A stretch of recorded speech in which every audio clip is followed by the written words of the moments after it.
Hello, everyone. Welcome to your Ancestral Constellation workshop today. I'm so happy to see everyone. I can see you all backstage. I see Alia is there, Zara is there.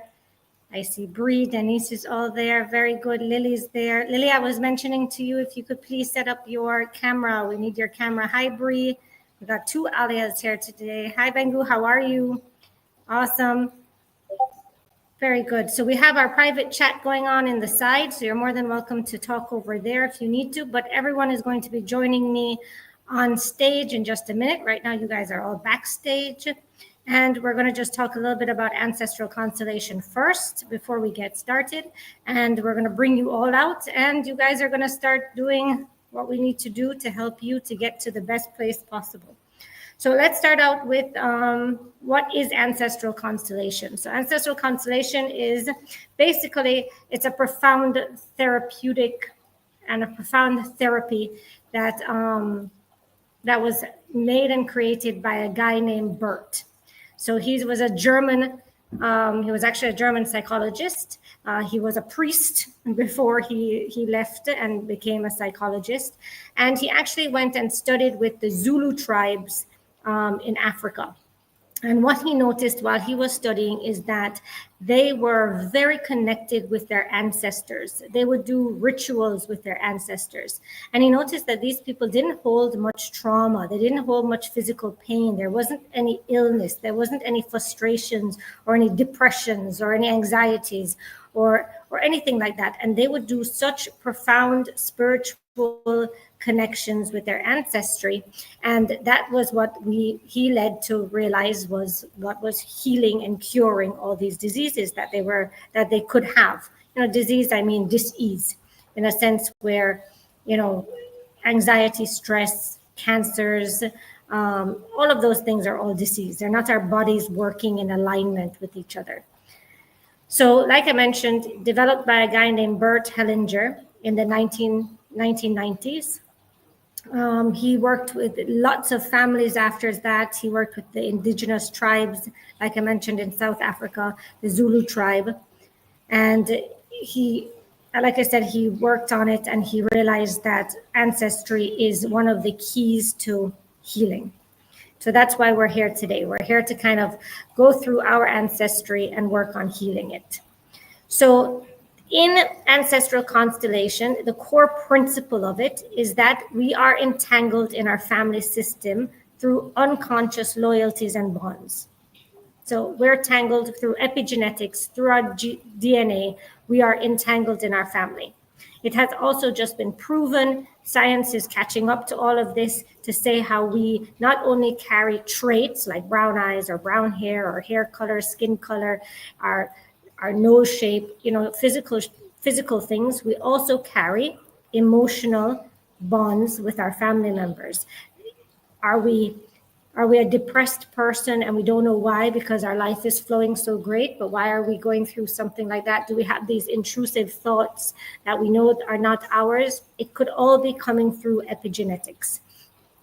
These entanglements, they may lead us to repeating patterns in our life. They may lead us to carry pain, and they can leave us from blocking our life, from fulfilling our life. So in Ancestral Constellation, there are some 3 core principles that we see in Ancestral Constellation. And I'm going to mention them now. And when we're playing the games together, when we're going to play the game, because it is all a game and we get to kind of go and flow with it. There are some rules to the game, just like on Earth we have rules. Society has a rule, religions have rules, and we also have rules when it comes to ancestry constellation therapy.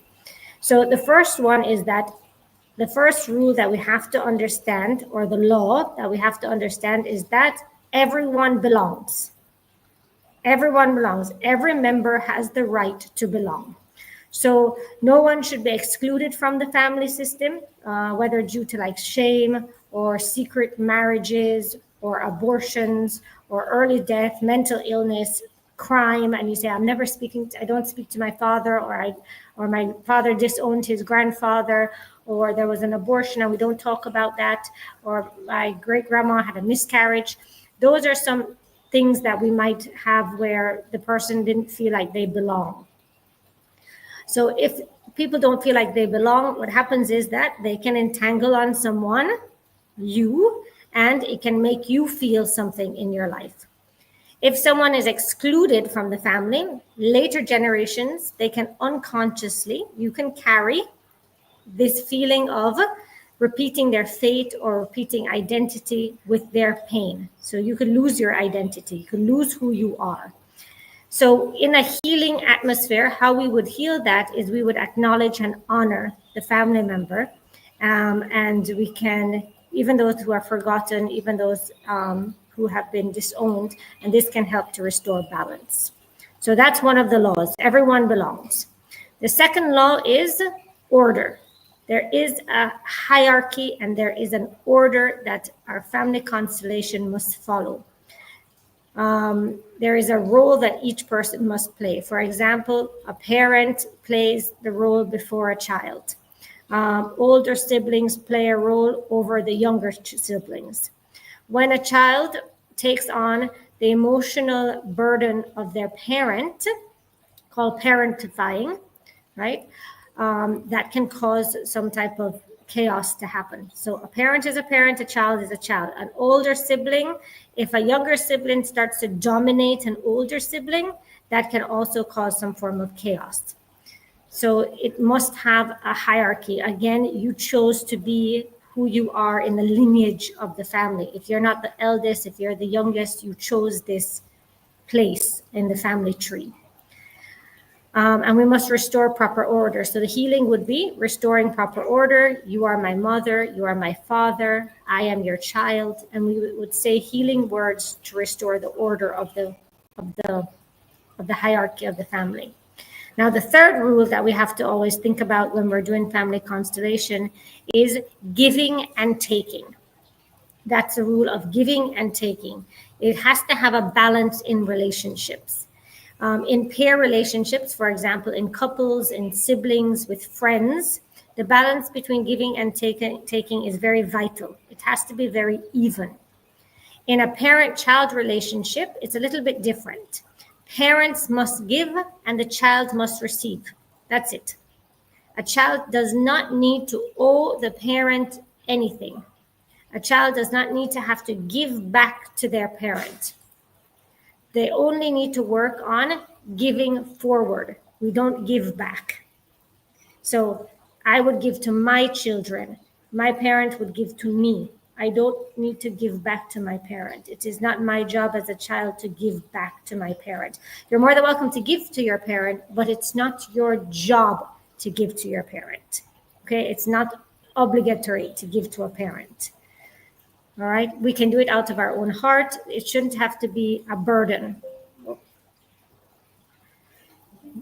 That my PC is already telling me battery low. So that must mean that there's somebody who's here that is giving too much to a parent. Let me just message to get a charger.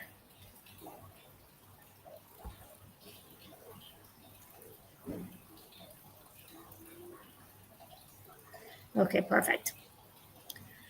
All right, then we have, let's see where we're going.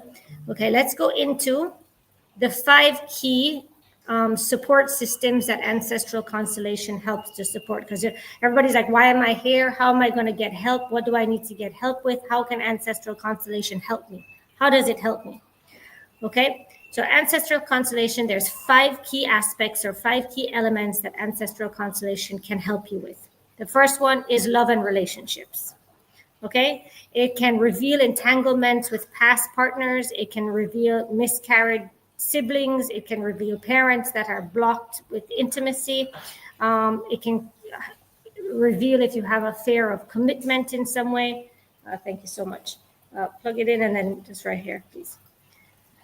Okay, so we're gonna, if we see any repeating patterns that we might have, any cycles that we might have. Oh, it died.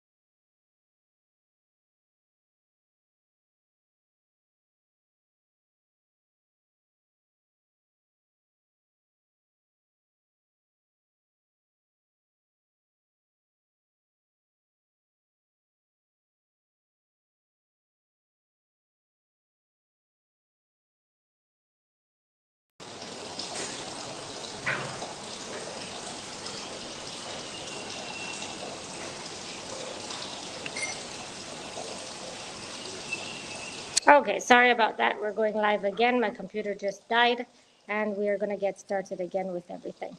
Okay, everybody can hear me? Everything good? Yes? Okay, great. So we had some technical difficulties. All right, so as I mentioned before, as I log into this one, Seda, could you stay here and log into this as I'm doing that? All right, as I mentioned before, we have our 5 aspects that they can help with. The first one is love and relationships. It can reveal any entanglements that we have, any repeating cycles that we're having when it comes to our relationships. The second one is the feeling of belonging or the feeling of our identity. So sometimes we don't feel like we belong. Maybe we feel like we don't belong here, we don't belong in our family, in our family. We don't belong in the career that we have. We don't belong in different places in our life. We feel like we've lost our identity. We've given our identity away. We're sacrificing our identity for some reason. And Ancestral Constellation can help to uncover, why are you doing this? Who are you entangled with? Who is the burden? Where is this burden coming from? Because it's not yours, because you don't want to actually feel this way. Right? Anything that you don't want to feel this way and you're feeling this way, it tends to not stem from you. Okay, the computer is coming back live again. Perfect. All right, and the third one that we could do is career. So career is a great one. Career, we would also look at success, and that can be categorized as a fourth one. So career is separate from success. So, yeah, perfect. Just try again, and then we log back in. So if you're feeling like you are not finding the right career, you don't know your path, you don't know where you belong, you don't know where you should be going. Oh, there we go. I'm going to just close this one. Sorry, guys. I'm going to enter back into the other studio.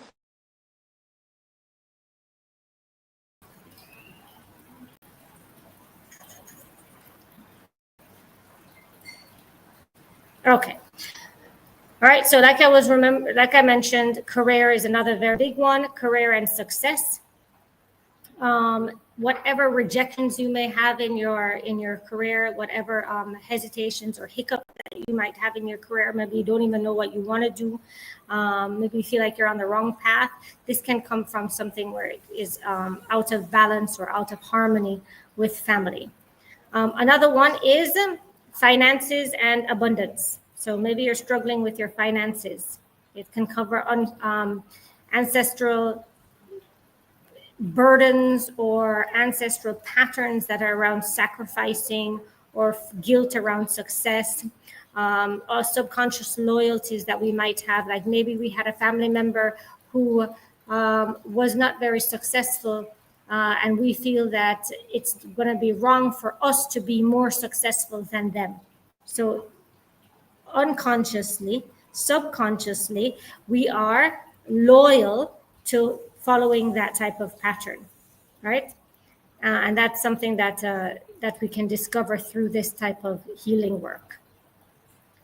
So we talked about the last one would be, like I mentioned, well, we dabbled on success and visibility a little bit, because success is a whole different category on its own. So any type of rejection that we might have felt in a family lineage, any type of envy, any type of disconnect from our roots, this can oppose our success.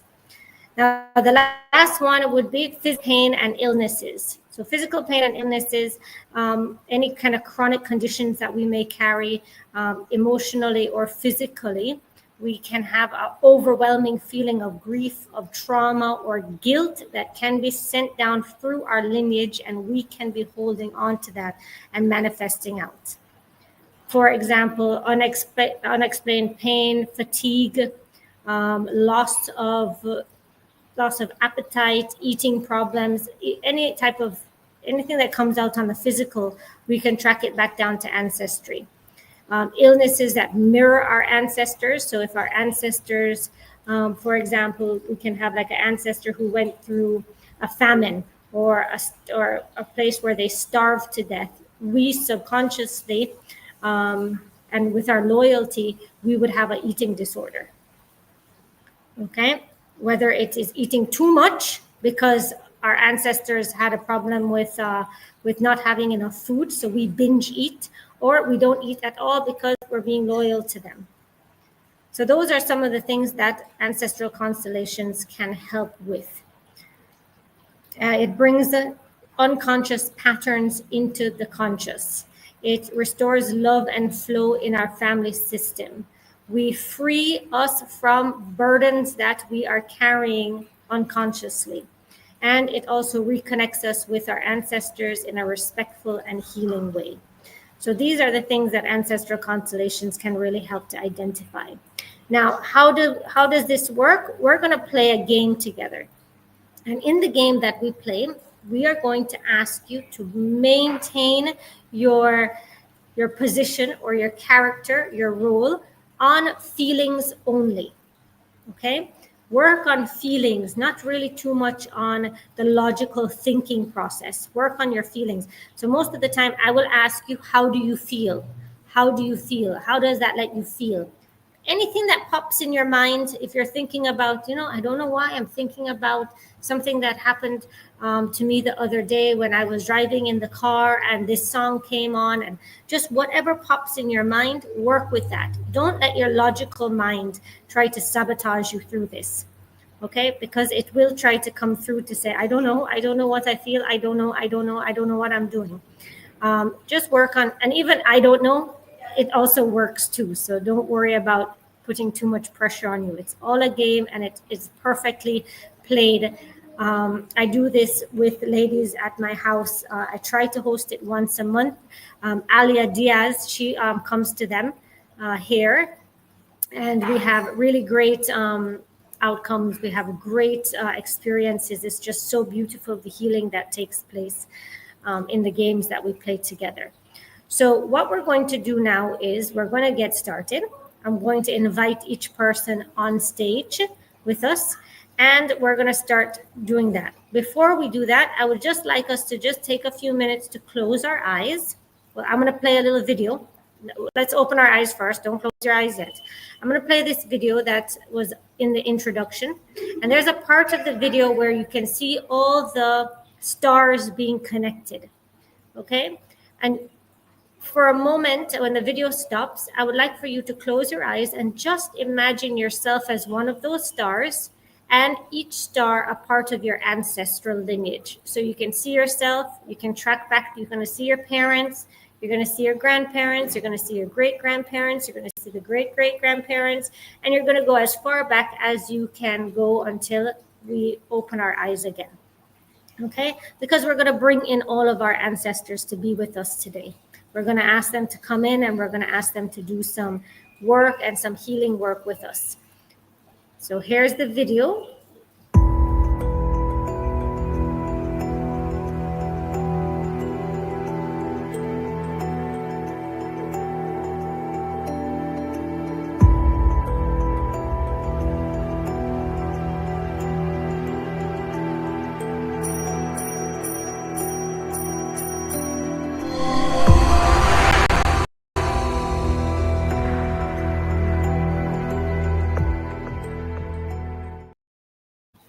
All right, so everybody just take a few minutes to close your eyes.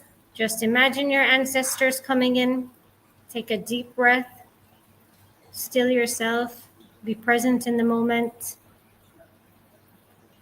Imagine your parents in the room with you, standing behind you. Imagine your great-grandparents or your grandparents, great-grandparents, great-great-grandparents. Call them all in to be with you. You can imagine cousins, aunts, uncles, siblings, all standing in the room around you. The room is getting very crowded. They're all there to support you. They're all there to help you. And they're all there to work with you.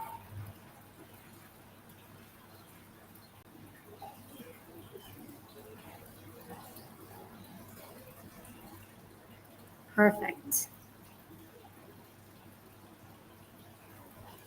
All right. Now I'm going to go ahead and invite everyone on stage.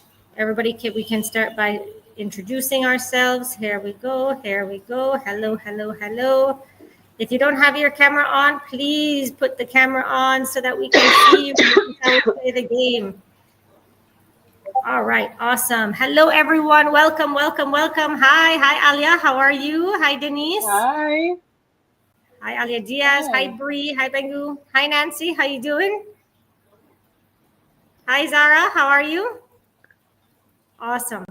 All right, so welcome everyone. Thank you for joining in today. I did a whole background of Ancestral Constellation. I'm so happy that you are here to listen to it all. Let's go ahead and introduce yourself. So we'll start with Denise. Denise, how are you?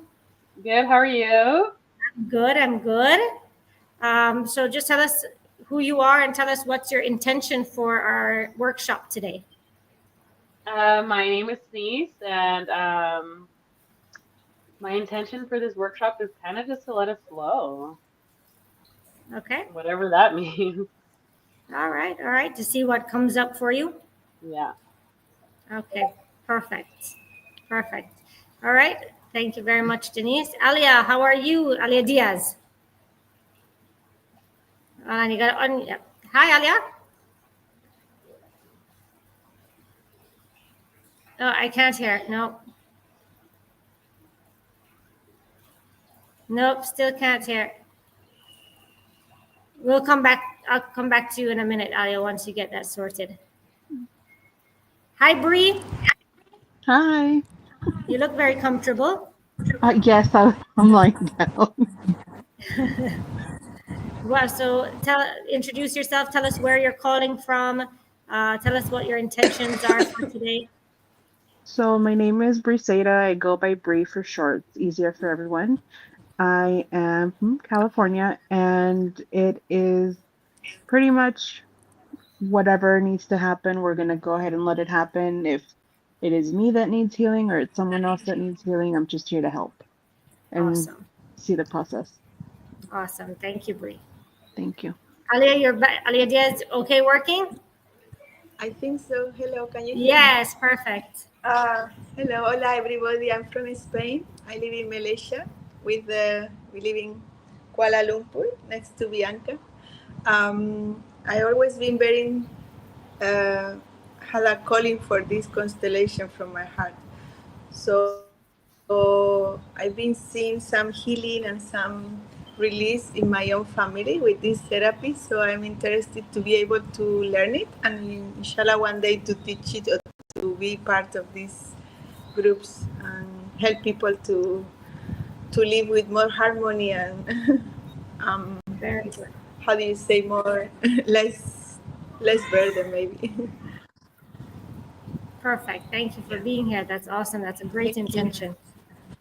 Alia has come to all the different ancestral constellation workshops. So it's great to have her and Yes, she wants to with learn and support other people.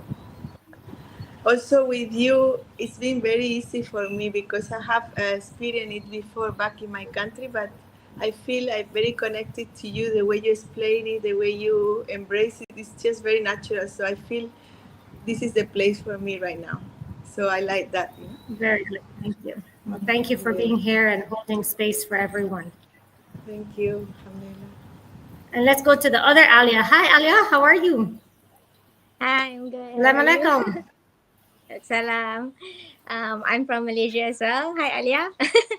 I'm here to learn about constellation because I want to see how it affects me and my family and how it can help me and my daughter and my husband to live a better life.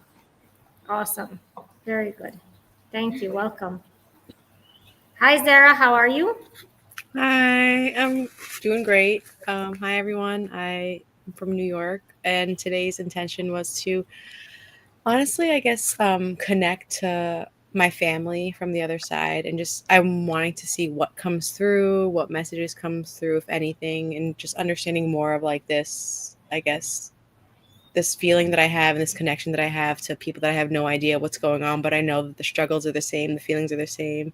I'm also here with my sister, which we'll get into, which is even great and powerful. So I'm really into like the whole ancestral lineage and what will come over to from the other side that will help me heal whatever is going on now. But I'm just, yeah, again, here for the ride like everyone else into the flow of it. So again, very delighted to be here with everyone and very grateful. Awesome. Thank you for being here with us. And we'll go to your sister now. Bengu, hi. How are you? Assalamu alaikum. Alaikum salam. Hi, everyone. I mean, me and Zeta have been talking about this since we both signed up for it, which was like a couple of weeks ago. So, just gonna same intentions as her, and just like just see what happens. I'm very interested. First time, and just see how it helps me grow and heal, and see how I could do the same for anybody else here as well. Perfect. Thank you for being here with us. And Thank you. Nancy, how are you? Nancy's back and forth. I think she's in her car. I think she's on mute. But yeah, Nancy's all over the place. So when she comes on, we'll talk to her. I think she's loading up. So Nancy's there. She's also in California, and she's Denise's sister. So that's so funny how we have so much connections happening inside already. The ancestral. There's like two Alias. There's sisters, and I love how the synchronicities are all lined up already. And Alia's cutting bread. So let's start by breaking that bread and let's get into it. So, so when we're doing Ancestral Constellation, when we're playing this game, I'm going to ask you to try to be as detailed with your request as possible, okay? Because one thing, especially with neurolinguistic programming, with asking the universe what we want, with our prayers and our intentions, we have to be very specific with what we want. Okay, we can't just say, I'm here for healing. Yes, healing, but what are you healing from? What do you feel the blocks are coming from? We need to go deeper into that root, because the root can stem off in many different directions, and we need to kind of follow it down into one. And I need to be able to know where to direct. Are we going to a mother's lineage? Are we going to the father's lineage? Are we going into a story that we've made up in our subconscious mind in some way? What burden are we carrying? So does anyone want to get started with their direct question that they might be wondering, or a burden that they feel that they're holding on to that they would like to overcome? So when we ask a question, we're going to go ahead and ask everyone to take on a character in this game. So you don't get to pick the character. The person who is here is like, okay, for example, I will say, okay, I would like to go, I'm having a problem with this. I'm having a problem with this in my life. I feel like this is blocking me. I feel like I have a pain here, or I have just anything that comes to mind that you might want to overcome. Then I will ask you to pick someone to represent a certain person, or pick someone to represent a feeling, or pick someone to represent a pain. And you can go ahead and pick anyone on the screen. Okay, we have our names out. You can pick someone on the screen. And when you get picked, all I'm going to ask you to do is just take a deep breath in. And you can just, if you want to move around the room, if you want to move around your chair, if you want to get comfortable, if you need to change. Some people, I remember one time we were playing with Alia. Alia was like, I don't even want to be in this room anymore. I want to get out of this room. I don't even want to be around these people. She was hiding behind my curtains in my house. Right? So it's all about how you feel. Go with how you feel. I'm going to mute her because she's cutting around over there. Okay, so who would like to get started? I think, Zara, I saw you raising your hand. Let's go. Yeah, I think the first thing that came to mind, and one thing that I've always wanted to understand more, and like just how I am as a person of like writing and storytelling, is like, is there someone in my family who wasn't able to be outspoken? And I think there's a huge thing with my throat chakra that's going on, or just being able to speak whatever it is that I want to say. But I know that for certain, like I had this opportunity in my life being a woman, brown woman in New York City, like very grateful for it. But what in my lineage, like who wasn't able to speak up, where like they were just like so constricted that it ruined their life? And like why what was happening? Like why weren't they able to speak? I just feel like there's such a blockage going on with me, and it's so hard for me to speak up for things, even though I'm a passionate person and I'll speak up for everyone else. But like for me, like what am I holding on to? Where is there someone in my lineage where like they couldn't be themselves and they couldn't speak up for something? Like I just feel like there's someone that I have to honor and be like, who couldn't be themselves, who couldn't say anything. Like and that's a challenge that I've had my whole life that I'm trying to like overcome. And I know that's something that I'm trying to go through, but I still feel like there's someone that I have to be like, whether it's like my great grandpa, my great somebody went through something where I just feel like it's like indebted in me. Okay. I don't know. That's Okay. that feeling that was like, what can I do for you? And it's restricting your voice. Yeah, because I need to free them to free myself. Yeah. So what happens is they will come around and they will entangle on you because they need to be freed. And they choose you because they believe you're going to do the work to help them to be freed. Right? So they kind of come up and entangle on you, and maybe it's, right here. So for this problem, or this burden that you're carrying around, I was muscle testing while you're talking, and I say, do I need to go down to find the person, or do I need to just talk about the voice? So I would like for you to pick someone that represents your voice, represents the burden of the closing of the voice or not being able to speak. Just pick someone, any character that's here, and they're going to play the voice. We will maybe direct down to the lineage, because maybe they can tell. Did I freeze or did she freeze for everyone? Yeah, she froze. Okay. Oh wait, you froze for a hot second. So that's for a reason, but I could pick someone. Denise. Yep. I don't know. Your sister's also here. I don't know. When I was saying something, something happened, so I just very felt called to choose you out. So I don't know why, but hi. Hi. All right, Denise, so just take a deep breath in and out, and I would like for you to just tell us how you feel.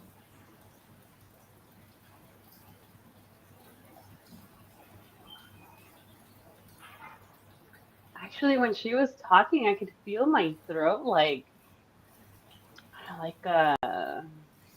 tight. Like it was tightening as she was talking, and I was like, wait, what?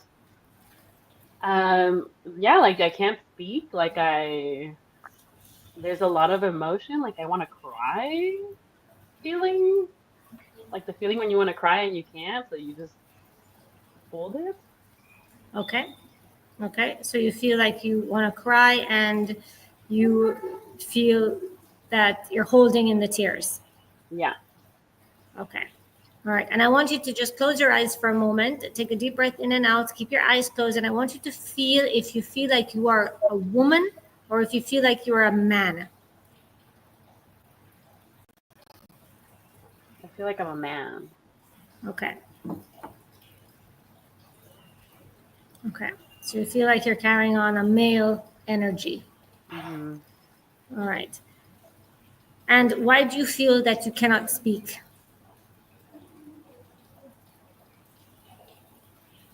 No, like scared that something's gonna happen Okay. if I speak.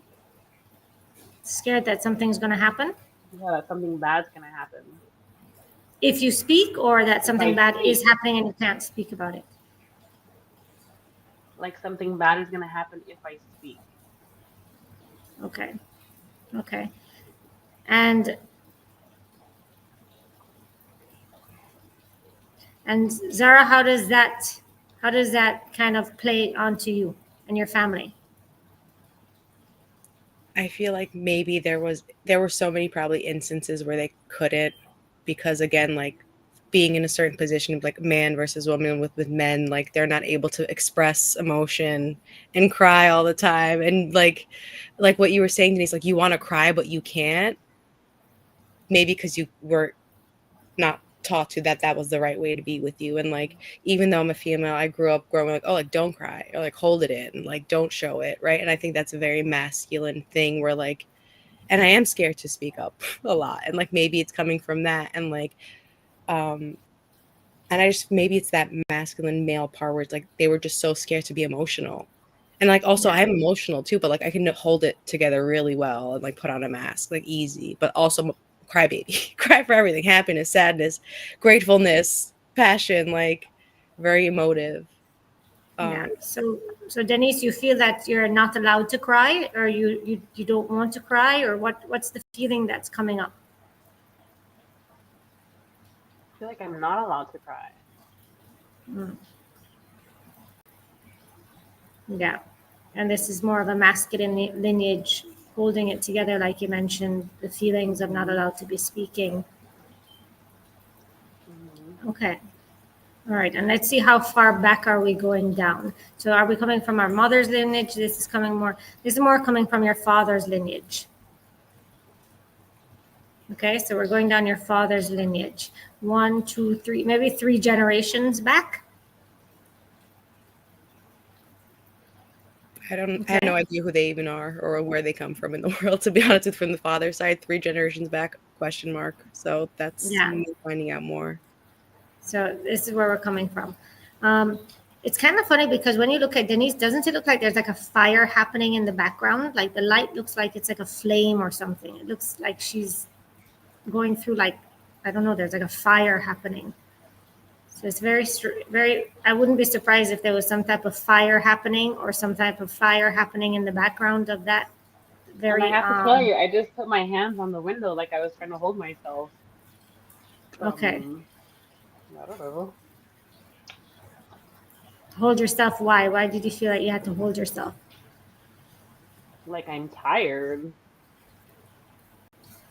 Like I feel tired, so I had to hold myself to keep myself kind of sitting up. You had to hold yourself up. Mm-hmm.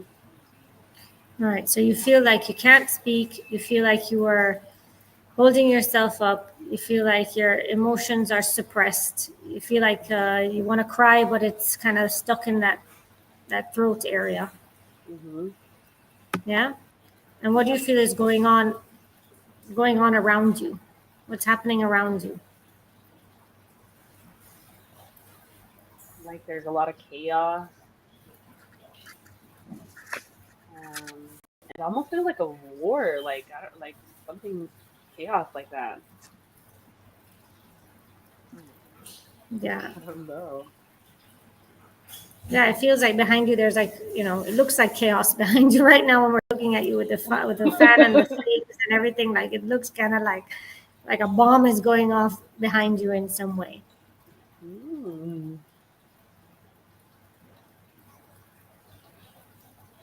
Okay. And so Zara, how does this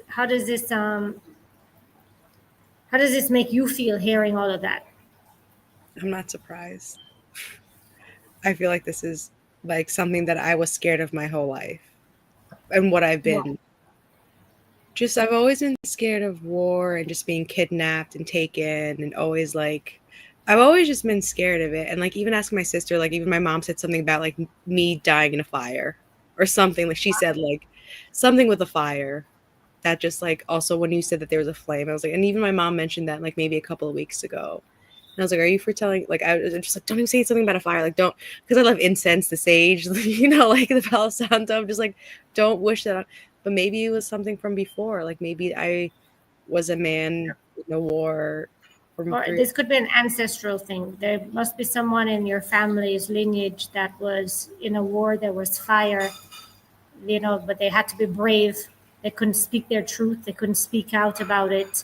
And she was holding herself up like, there's chaos happening around her. She's holding herself up. She's trying to be strong the whole time, carrying this strength around. But in reality, she wants to cry, but she can't.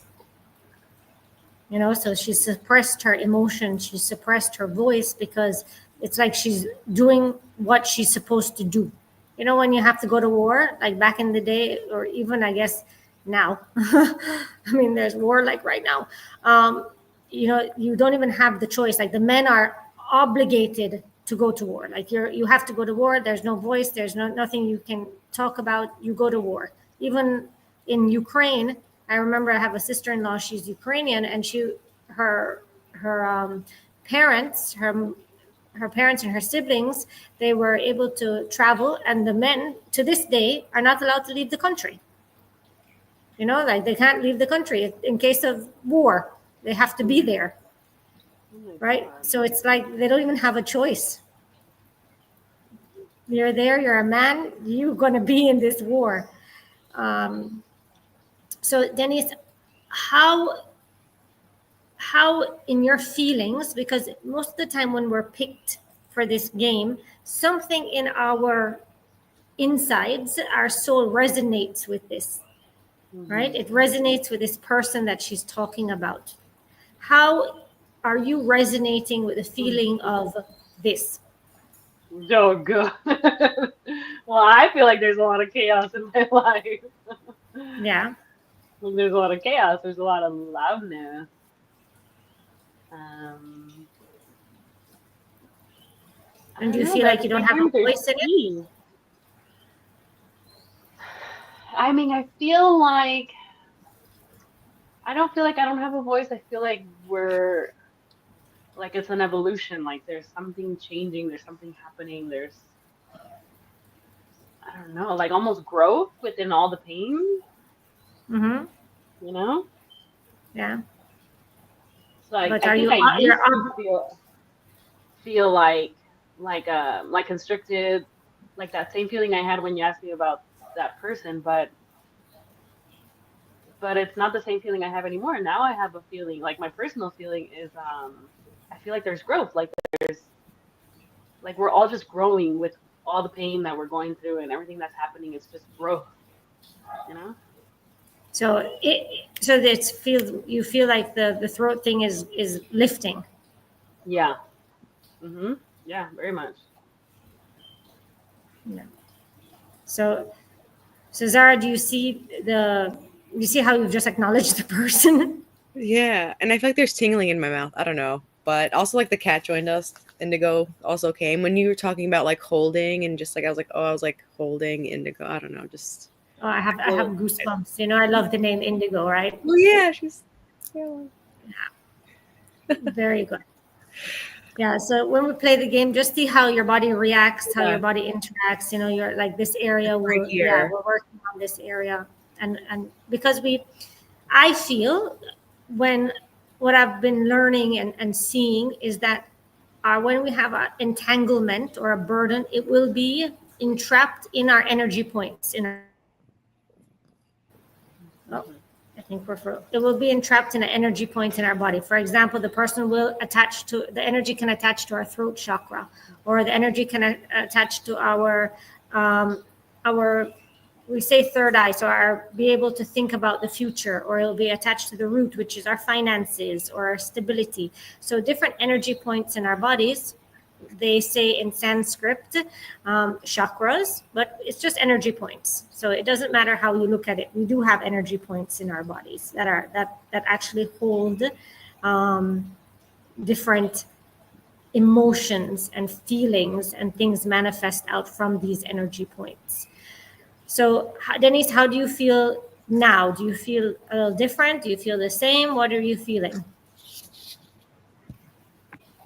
No, I feel at peace. But I am getting this pain right here in like my neck area.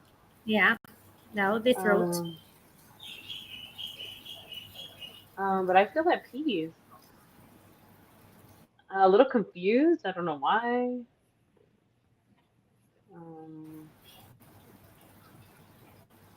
Hold on, sorry, you froze a little bit. We're resetting again.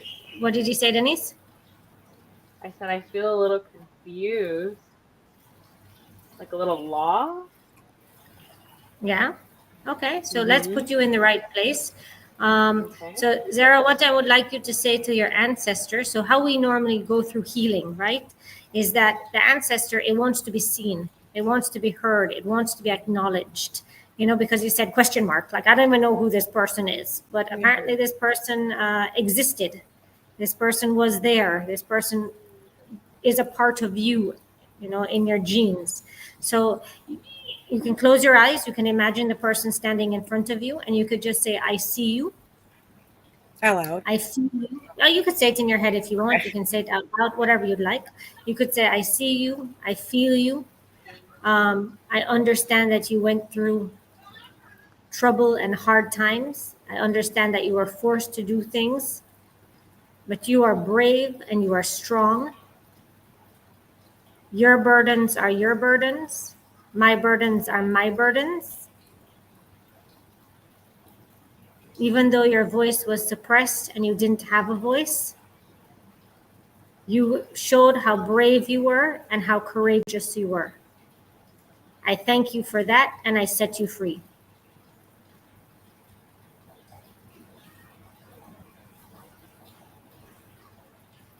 Okay. And then you can let us know how the untanglement starts to happen through you.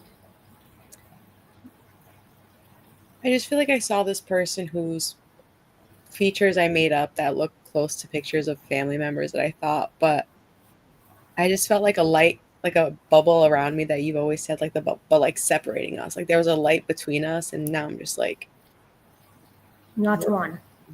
bubbles now. Very And I good. feel like, yeah, separated. That's perfect. That's what we need. We need to be separated from them by acknowledging them. Perfect. Well, thank you for that. Thank you. Thank you. Oh, you're very welcome. When you're finished with a constellation, you can just shake your hands. I like to shake my hands just to cut the tie between the energy, right? Quantum entanglement. So in order to untangle, we can just shake our hands and we untangle from that energy. So I love to always ask people to please. Well, this is why I like to do things, and I invite people to come back again because your testimony is so powerful. So keep me posted, please, Zara, on how your voice changes over time. You can always invite people to come back again and be a testament to this source of healing. Alia, she's seen multiple healings happen and how people evolve through this. So thank you. All right, who is next? Who would like to share with us why they're here, what they're... Okay, Alia is here. All right, Alia, you popped on real quick. Let me unmute you, and yep, there you go.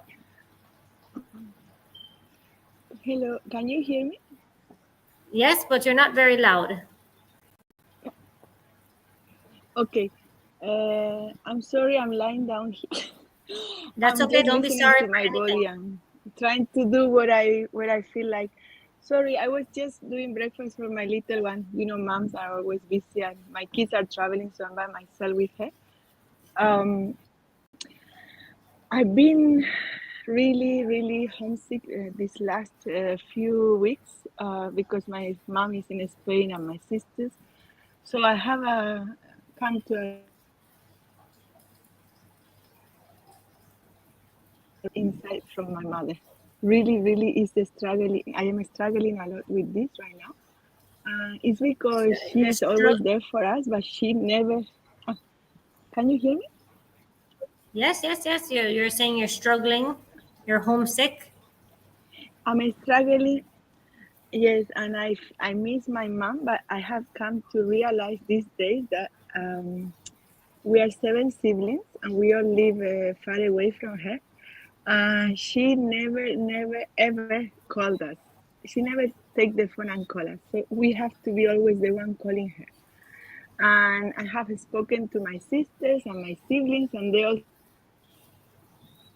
suffer from the same emptiness. Because my mom said, no, you are my kids, you are the one who has to call me. So we feel so like, I don't know how to say in English, but we really miss that, that she take the phone and then call and check on us. So I've been really feeling it so much empty inside. Like I feel it literally here in my chest, in this part of my heart, because of course the mother for me is here, right?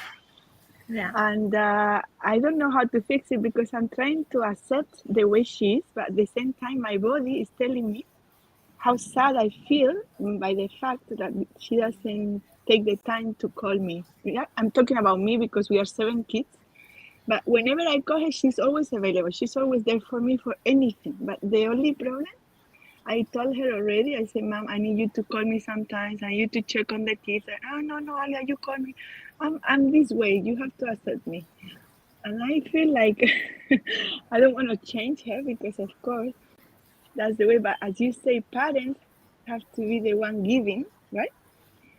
You said in the beginning, so I resonate so much with this. And then we take, and then I'm trying to give so much to my own children emotionally so they don't feel the emptiness or this gap that I feel here right now in my chest.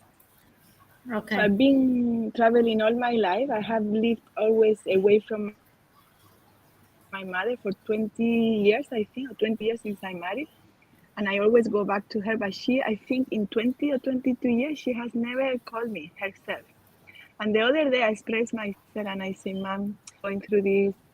Because I was gaining some weight and she was telling me what's happening. And I say, well, the holistic doctor told me that when you have a empty gap, you can fill it out with some food, because the emptiness, just, I don't know how to express this in English, but you know what I mean, right? Like some people Yeah, the feel emptiness, very you lonely replace or it feel, with eating. yes, thank you. Exactly. That's what I meant. So I told her, I even expressed her, because I used to be super thin. Now I have like 8 kilos or 10 kilos extra, which is very unusual in me, right? And then I say, Ma'am, this is happening. I told her about the holistic doctor, about constellation, and she agrees with everything and all. And then she called me for the first 3 days. She checked on me and she said, Ali, I'm calling you because of your emotional whatever. She was laughing and we were laughing. It was kind of funny. But then she stopped.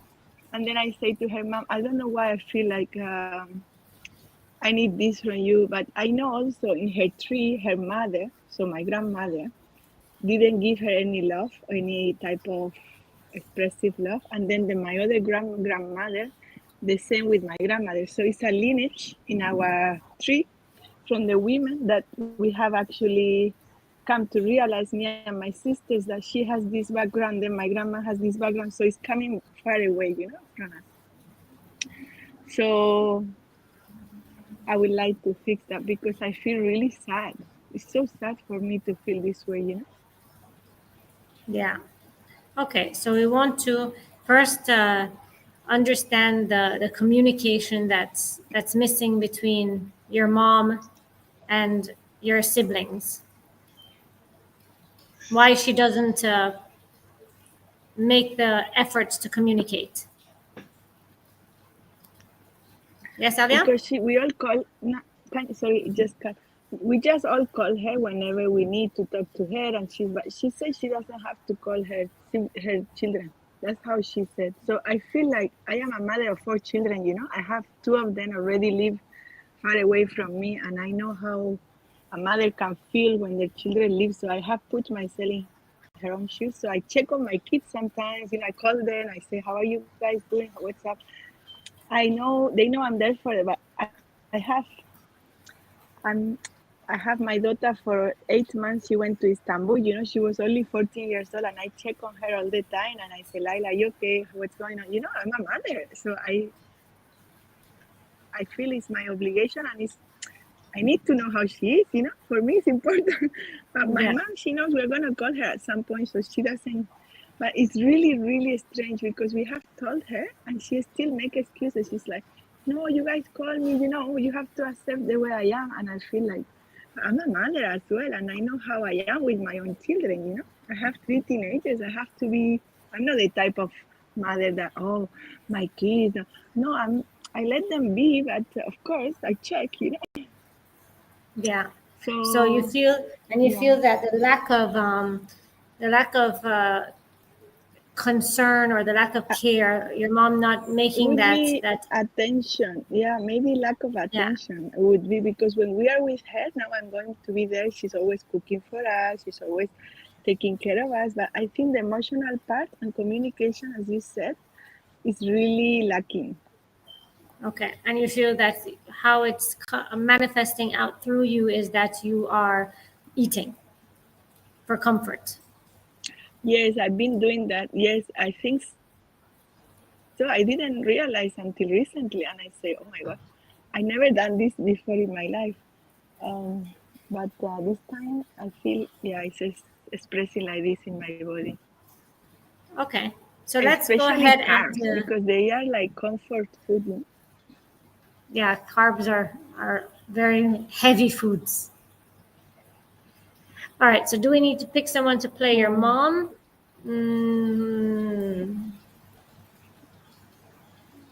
How do we go about this? Because I would automatically assume to pick someone to play your mom, right? To see how she goes. but maybe it's more to do with you than I'm to do with your listening. mom. So do we want to Sorry, see I the just void? lost. Okay, the I void lost that's you in for her. 1 sec. Yeah. Let me All just right. change. So let's pick someone. Let's pick someone to represent the void that you're feeling, the emptiness that you're feeling. You talked about this emptiness, right? That you were feeling inside that you're trying to fulfill with food. You feel like it could be coming from the lack of care from your mom. With all this background information, let's just pick something that's the black hole that you're feeling inside of your chest. Go ahead. You can see someone. You can pick someone, whoever you're drawn to or called to represent this black hole.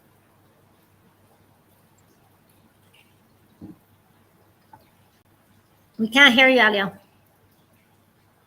Is here, right? And see, even that would be something important, when we can't hear the person. So that's also important. Everything that's happening in the background is very important.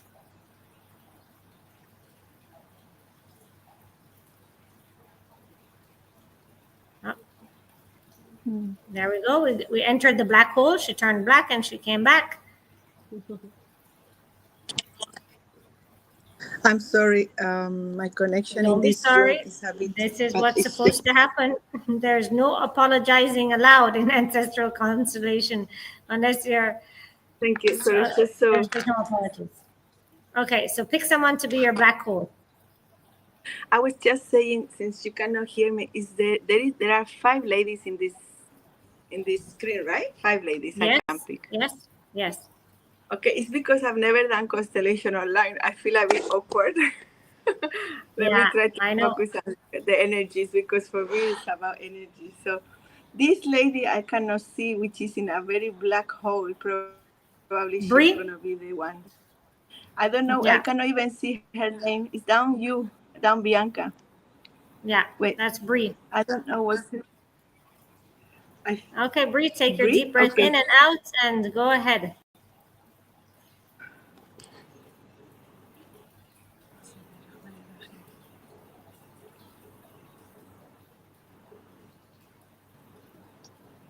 I feel a tightness in my chest. Yeah. It's just very tight.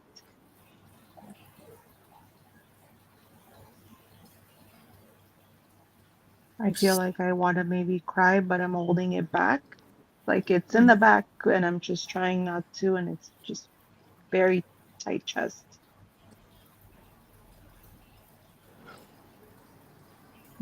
And she says a lot of this tightness and this pain comes from her mom.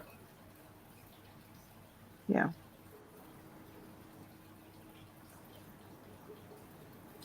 How would that make sense to you?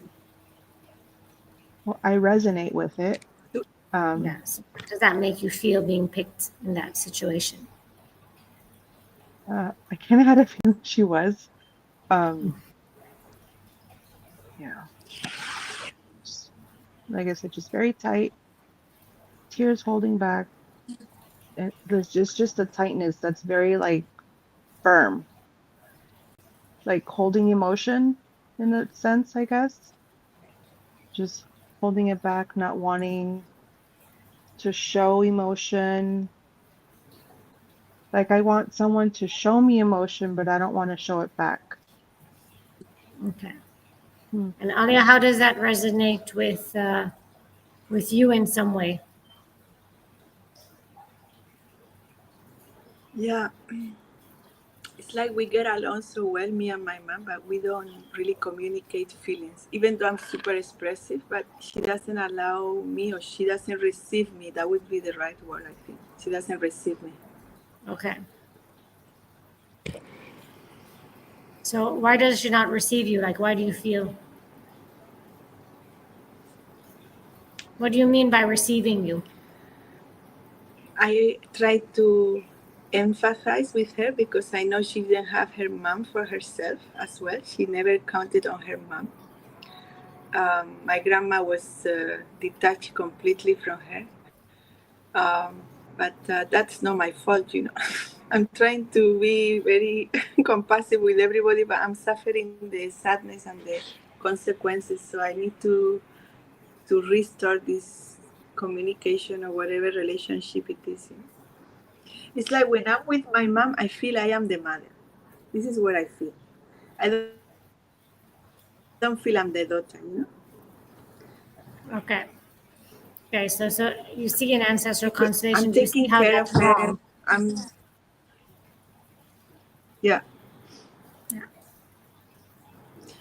And when you were saying before, the first thing you explained in the beginning, you say the order is very important. For me, this is exactly how I feel. Like the order is messed up. Everybody tell me I am the mom of all the siblings and my own mother. I have to change that. I don't want to be in that position because it's not my role. I have already my own 4 kids. You know? But when I'm with them, I don't know why I feel the older sister. And it's very funny. I went to do a massage once with a lady that she does Reiki. I didn't know. And then she told me about it. She said, "Why are you playing the mother role in the family, even with your own mom?" And I said, "What?" She said, "Yes. You are carrying the burden that you don't have to." And then I don't know how to get rid of this burden. It's not mine, you know. Yeah. So I think this is a great time now, since we have discovered what we need to discover. I think this is a great time now for us to go ahead and see. Now, Bree, you stay in your feelings, and you can tell us how you feel and how things shift within you. Now, Ali, it's a great time for you to pick someone that is your mom. Let's go ahead and pick someone that's your mom.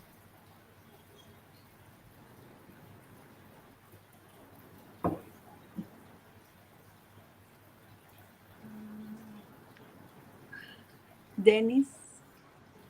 Denise? All right, Denise. Well, you changed position. Denise doesn't have the fire behind her anymore. So Denise, go No. ahead, inhale, exhale. Let us know how you feel. You are now playing Alia's mom. Oh, I'm missing.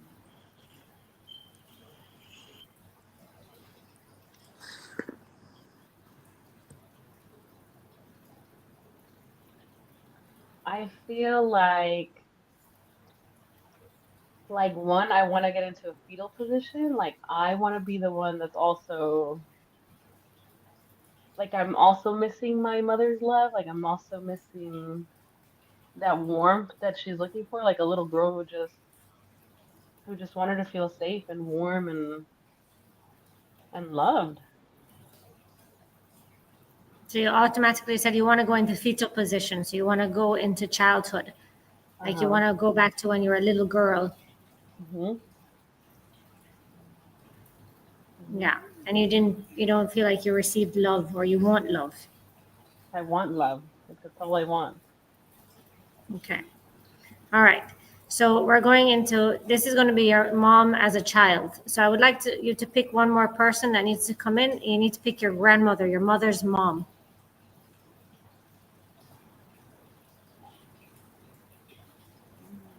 Alia, pick someone to be your grandma.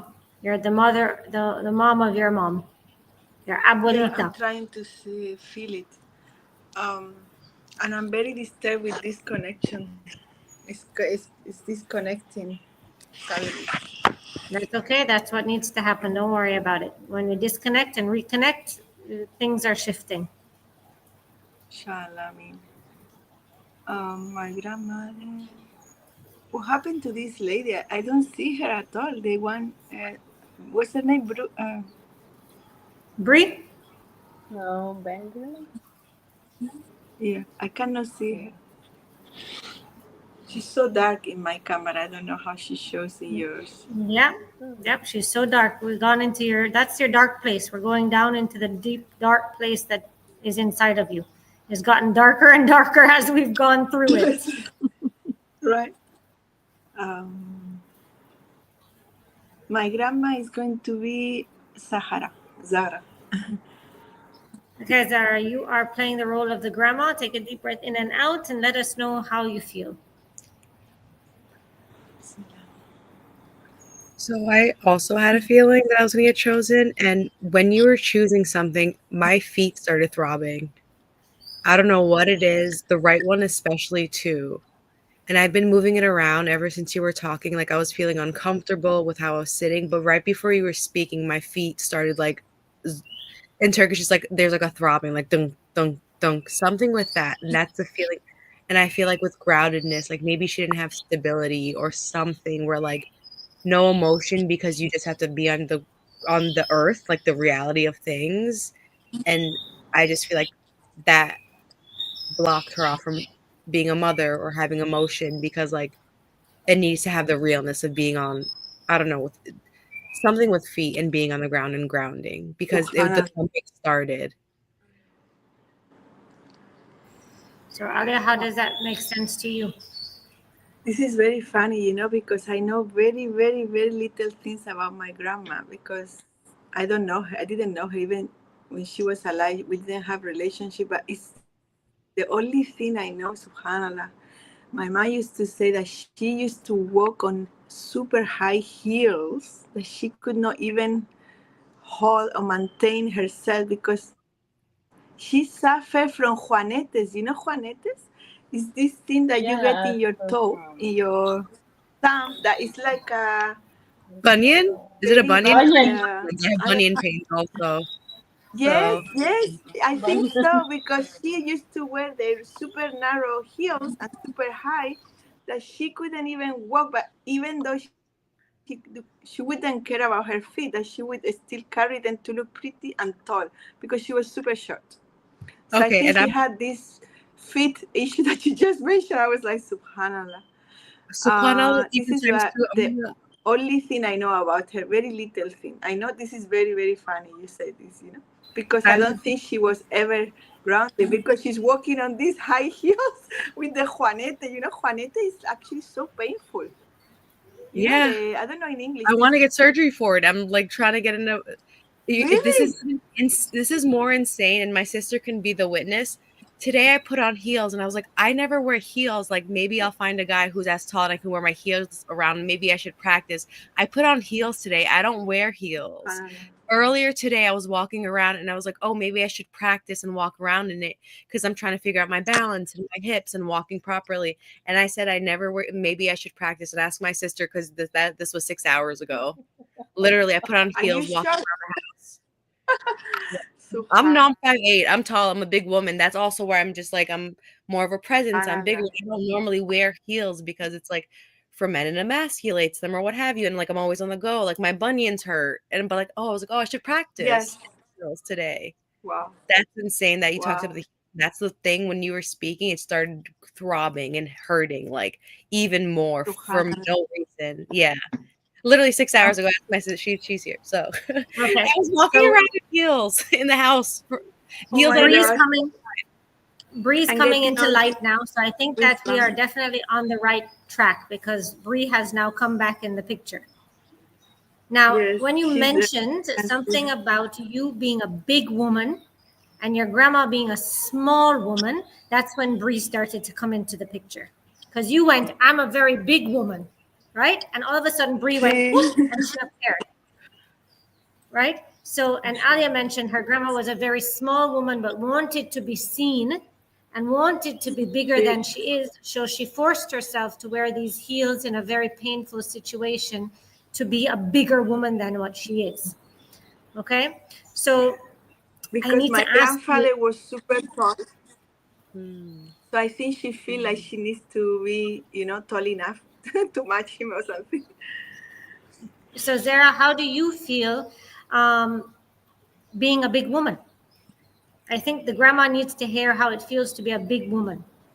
I think before I was very self-conscious about it. I would always be hunched over and make myself smaller because lots of people around me were always smaller or like thinner, things like that. And now I'm just like, I walk with confidence because there's so many women who do wear heels to be my height. That's the thing with me. It's like I'm 5'7", 5'8". Like I don't need to, but I wanted to have that femininity and the walking of it and the movement of it and that appreciationness of it. And now I'm just like, it's really great. Like I look straight, I can walk tall, and that like It helps me breathe better. Like even breathing, like I used to like have smaller breaths because I didn't want to take up space in life. And now that the older that I'm getting and the more that I want to open up who I am, I want to feel fine with taking up physical space of who I am. So now I'm proud of this height that I always like hunch my back and be Quasimodo because I didn't want to be the tall one in the pictures, or I didn't want to stand up or be big and take up physical space because I would be made fun of. But now I'm just like, okay, I'm here. Whatever, you be around me. Like that's not my problem anymore. Like you figure out how you will be in my, like how will I receive you in my, like, like just. So that's why I feel like much more confident. And that's why today I was walking around like in heels in the house that I never worn outside, right? Because they're clean in the house. So I can walk around in my own home. And I even told my sister, I was like, look at the cutout of the shoe. Like it's forgiving of my bunion. Like you can't even tell that I have it. So it's like really insane that all this conversations happened 6 hours ago. And that's what came through to me today to talk about. Yeah, needed to happen. Yeah. So notice that Bree is now very shiny and bright. Going. Bree, what's going on with you? I just wanted to be in the light. And as Zara was saying, she wanted to something about taller. I realized because I put my phone on a stand, as she was saying that, I was getting something to make the phone stand taller so I can be seen within the light. That's so weird. Okay. Well, it's not weird, but Yeah, we get you. yeah. We get you. All right, and let's hop over to Denise. Denise, how are you feeling? I feel happy. I feel I don't know, like liberated almost. Mm-hmm. Like I feel lighter. I don't feel as heavy, as sad, as lonely. I feel seen. I have Okay. chills when you were talking right now. Yeah. Oh God, I just got them. It's like once you were saying that, I got chills. Yeah, chills always mean we're hitting the right energy. The energy resonates. It's moving. It's affected us in some way. So Alia, how do you feel now hearing all of this that's happening with your great grandma not being as big as she wanted to be big, but her presence seemed to be very big. Her presence, her energy seemed to be very big, even though maybe she didn't think she was big enough or wanting to be big enough. And how that might have affected your mom and how that might affect you. How do you feel? I don't know. I feel okay. I feel a little bit more released, but I just feel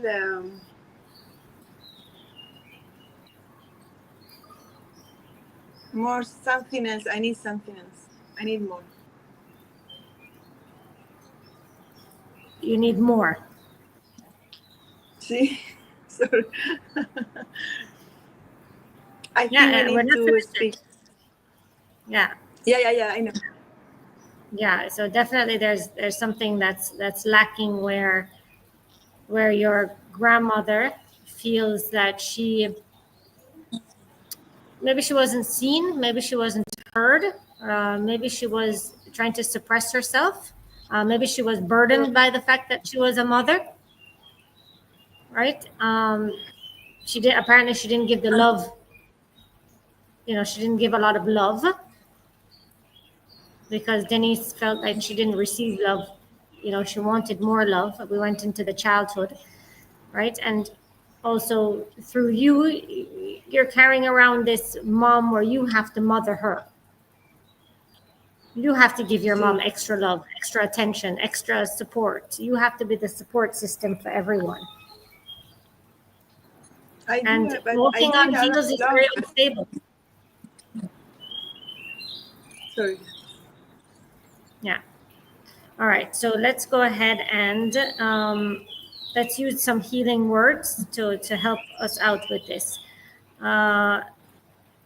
We can go to Grandma. Zara, you can tell Zara that you see her and you feel her, and that she needs to walk with her feet on the ground, and she's stable and she's a strong woman. But Bianca, one thing I forgot to mention. My grandma is already passed away. She's not around. Yeah, that's okay. That's okay. Yep. Even though she's not here, her energy still entangles with us. Right. That's why we can still make dua for the people who've passed away. Right. We can still pray for people who've passed away. We can still send them good intentions and love.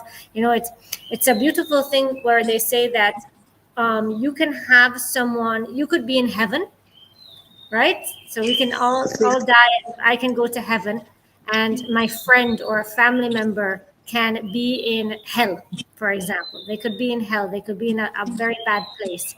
And what can take them out of that bad place and into a good place is me wanting them to be here with me, right? Is me saying, wow, I miss them. I love them. Bring them here to me.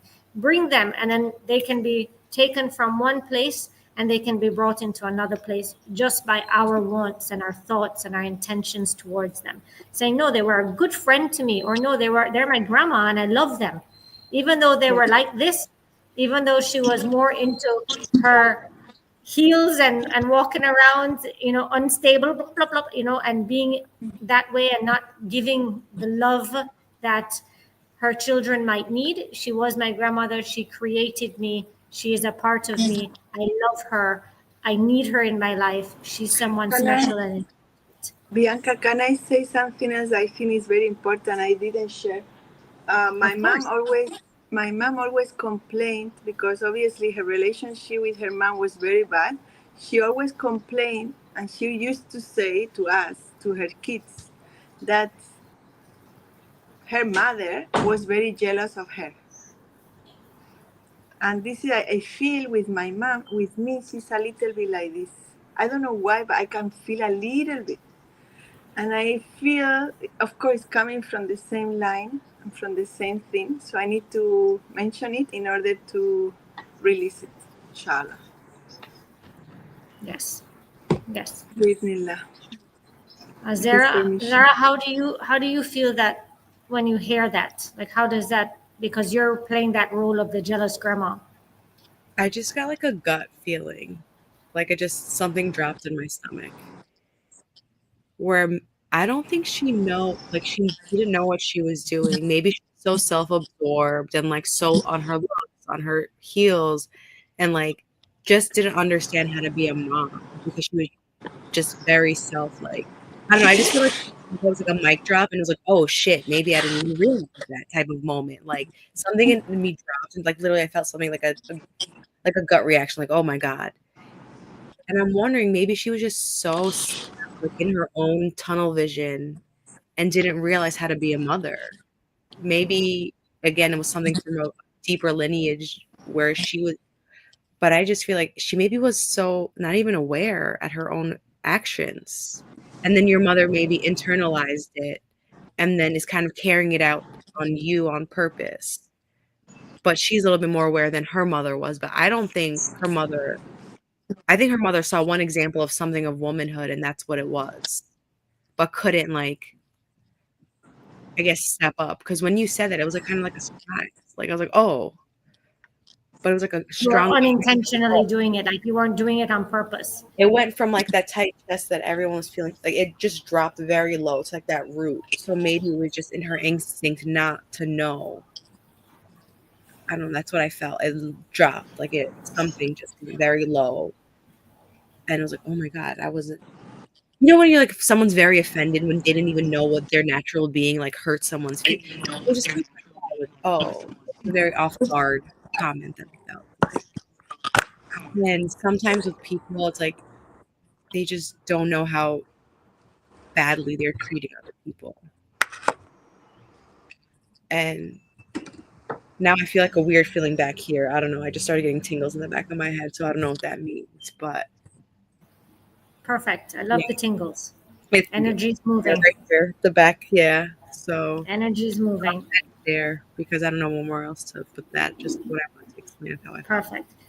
So Ali, you see what she's trying to say? She's trying to say that she did not know that she was coming off as jealous. She didn't know that that would be the word to describe what she was doing. So she was doing it unintentionally. And the mom was like, oh my God, my mom is jealous of me. Like, that's how I feel. Okay. And so Denise, being the mom with the feeling those feelings, how do you feel, Denise, of hearing that your mom is jealous of you? Well, at first when she said it, I almost felt annoyed. I felt annoyed, and then I was like, well, I mean, I know it's just not me, it's whatever's coming through. So I was like, okay, why are you annoyed? And then when Zara started speaking, like, I didn't realize it. I was like, oh, okay, like, okay, well, then it wasn't personal. Like, I don't know, it was weird. But when I see Alia,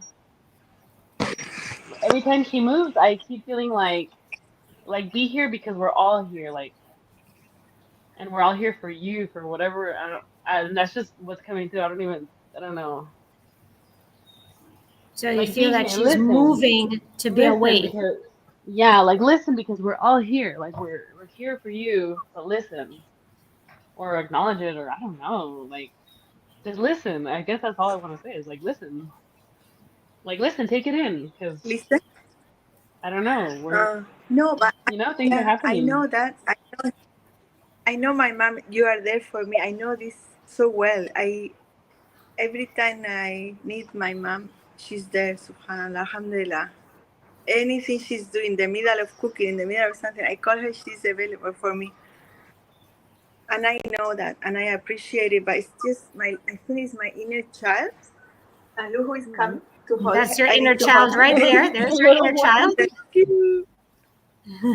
She just came for me to. My inner child is calling for Oh. attention, and I know because I really feel it. I feel like a little child who needs to be Hugged. talk.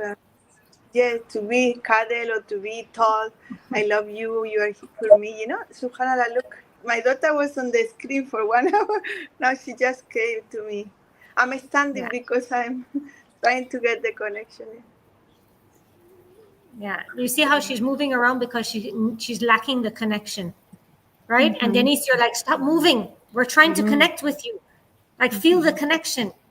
You're getting annoyed because of the lack of connection. And she's like, I'm trying to get the connection. I'm trying to get the connection. And at the same time, Denise is like, I'm I'm moving all also a around my wounded room. child. Denise was the wounded child as well. She's like, I also have a wounded child inside of me for some reason, right? Because when we first went on to her, she wanted to be in fetal position. She's like, I want to be comforted and loved, right? Exactly what your daughter is trying to say. She's, we tend to comfort our inner child through our children. That's the way that it moves forward, right? We don't have to comfort our mom. Yeah, that's how I We don't try have to to do. be like that. We have to just comfort our child.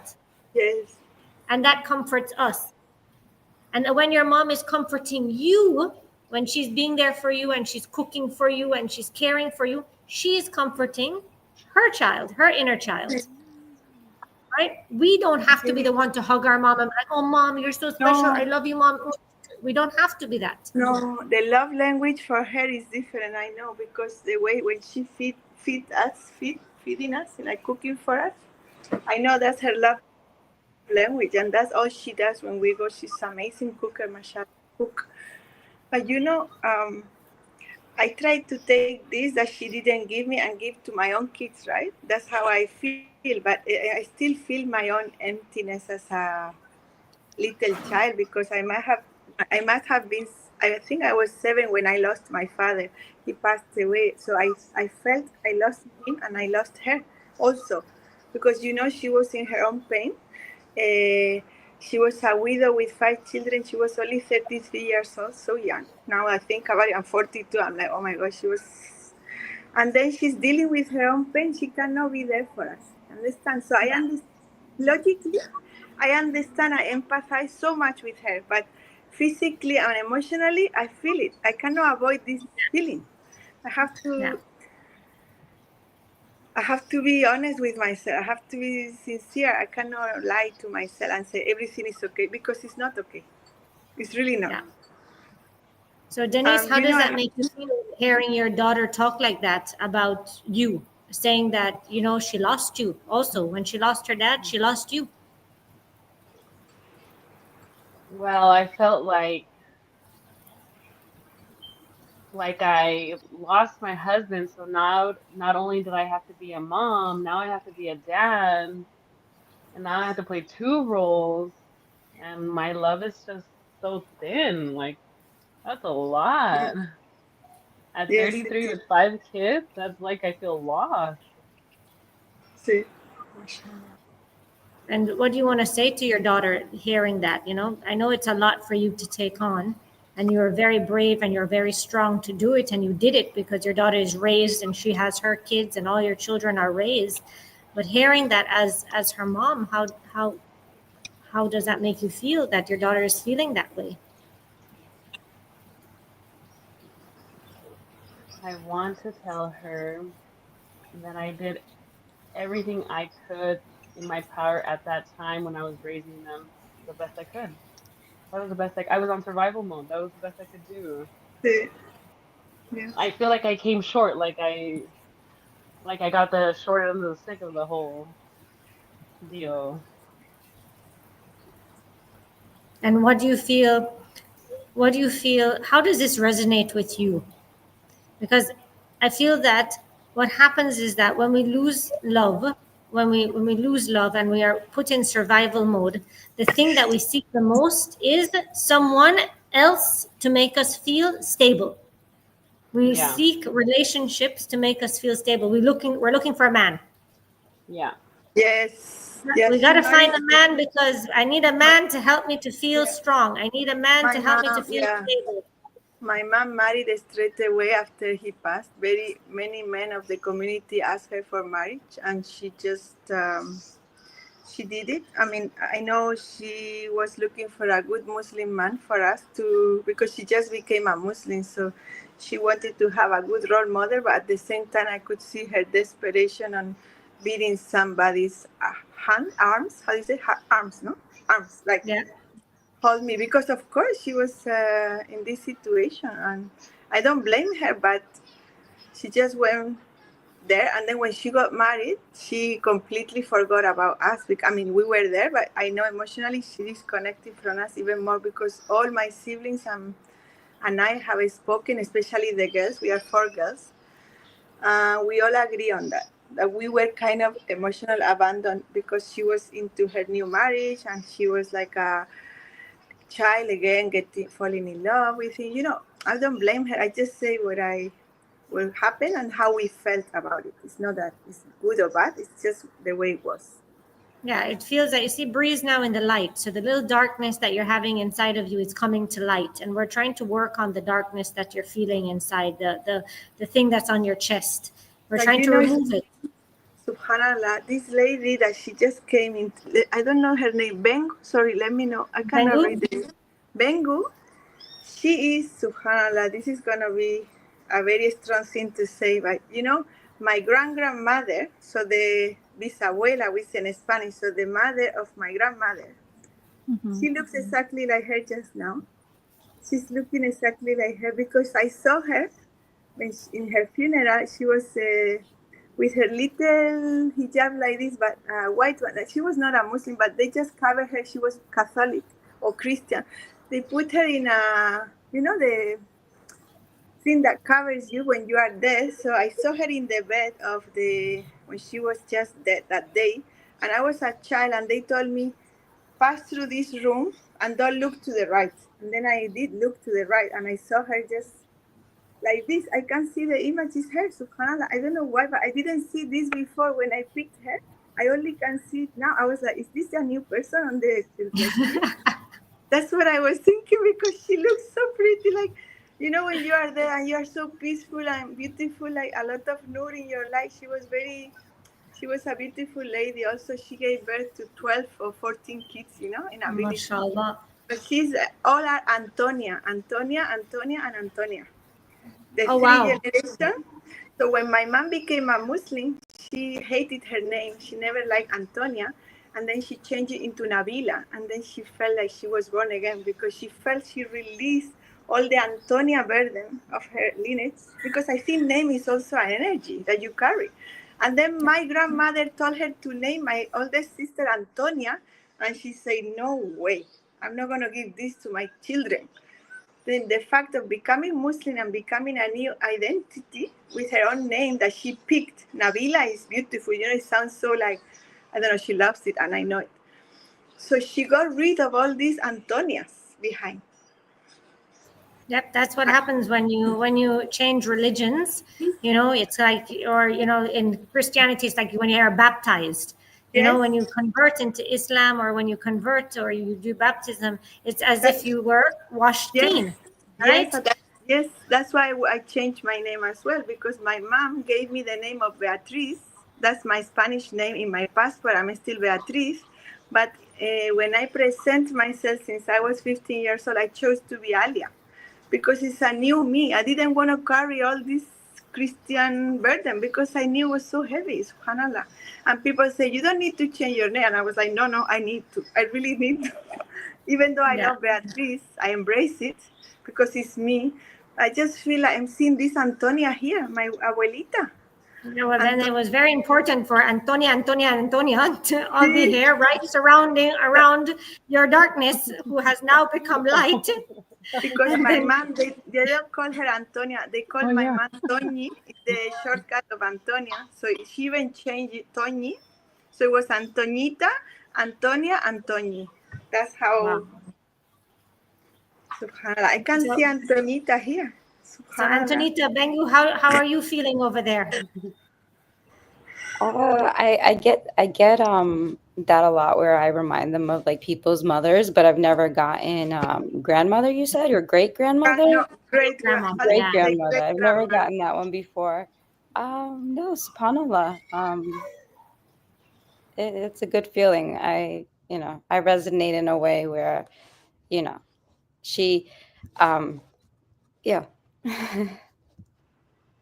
She's so pretty, mashallah.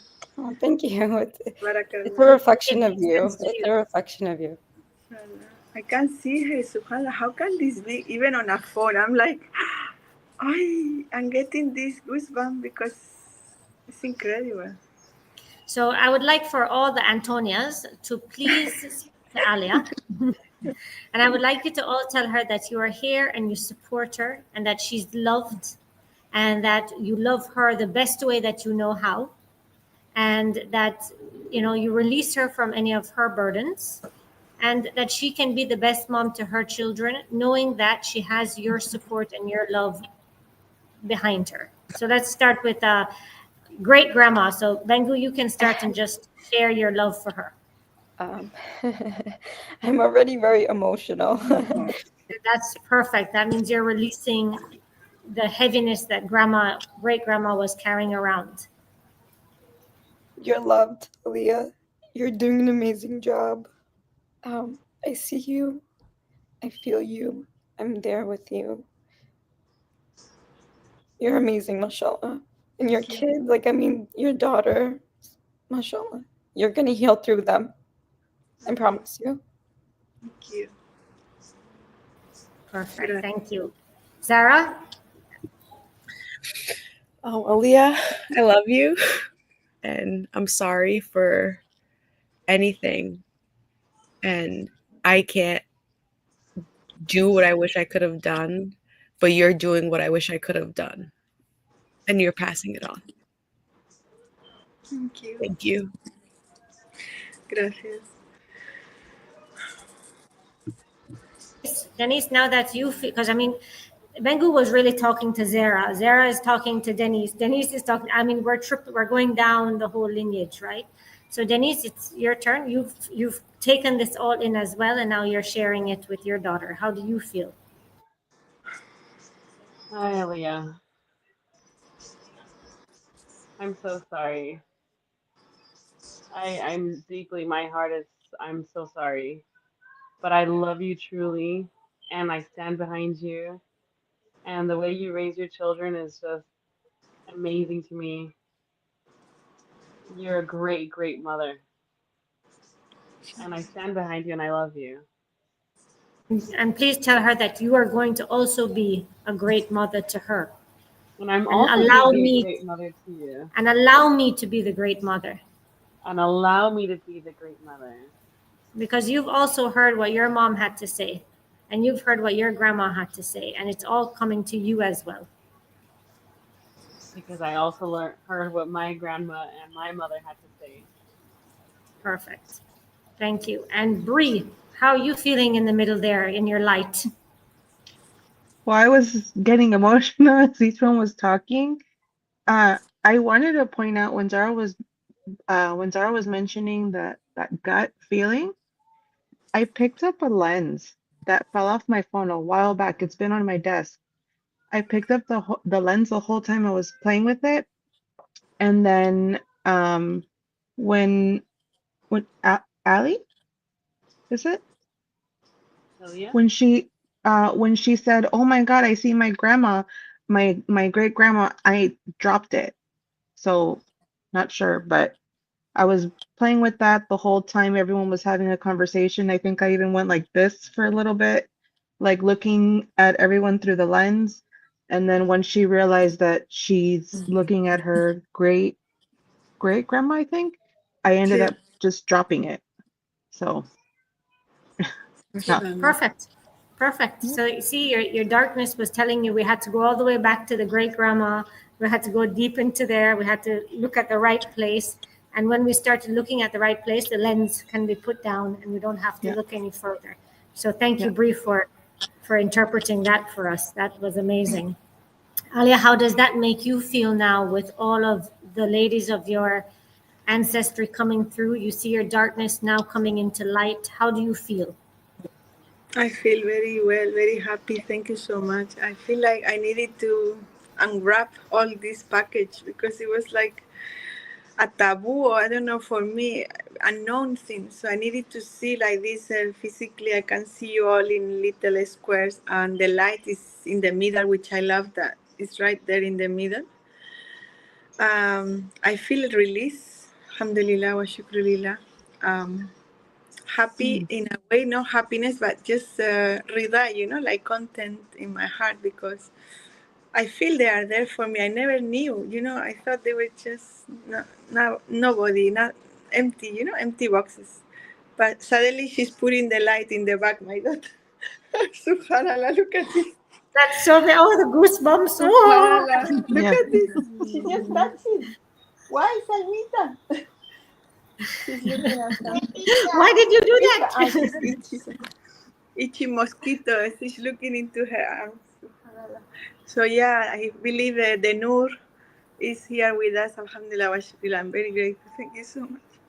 Oh, very good. That's so beautiful. I love that. I love how, the universe, the divine gives us confirmation through the whole thing. And I'm glad that you feel supported by these amazing, strong women that are here with you, and that your darkness has now come into light and has guided us through the whole journey and confirmed that we were going in the right direction. So amazing. So I'm looking forward to see how this evolution, this new light that you Inshallah. received, how it transforms and transitions into your life. So we can go ahead and rub our hands. We can break the constellation. Let's take a 5-minute break. If everybody needs to stretch, let's go have some water, go use the toilet, take a break, because we're going to dive into Denise. Bree, Bengu, you're next. If you want to think about anything that comes up. I think the other Alia, she left, or is she back? We'll see if she comes back in. So go ahead, take a little break. I'll play a little intermission music and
All right, ladies, welcome back.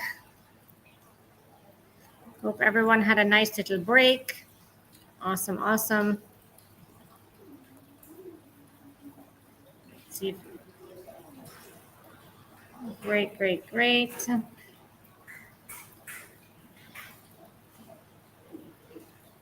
Very good. I think Denise, I don't know what happened to her. Let me check. She's okay.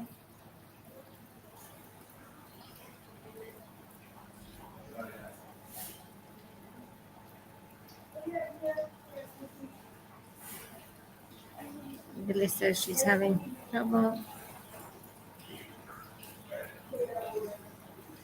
People are messaging. All right, perfect.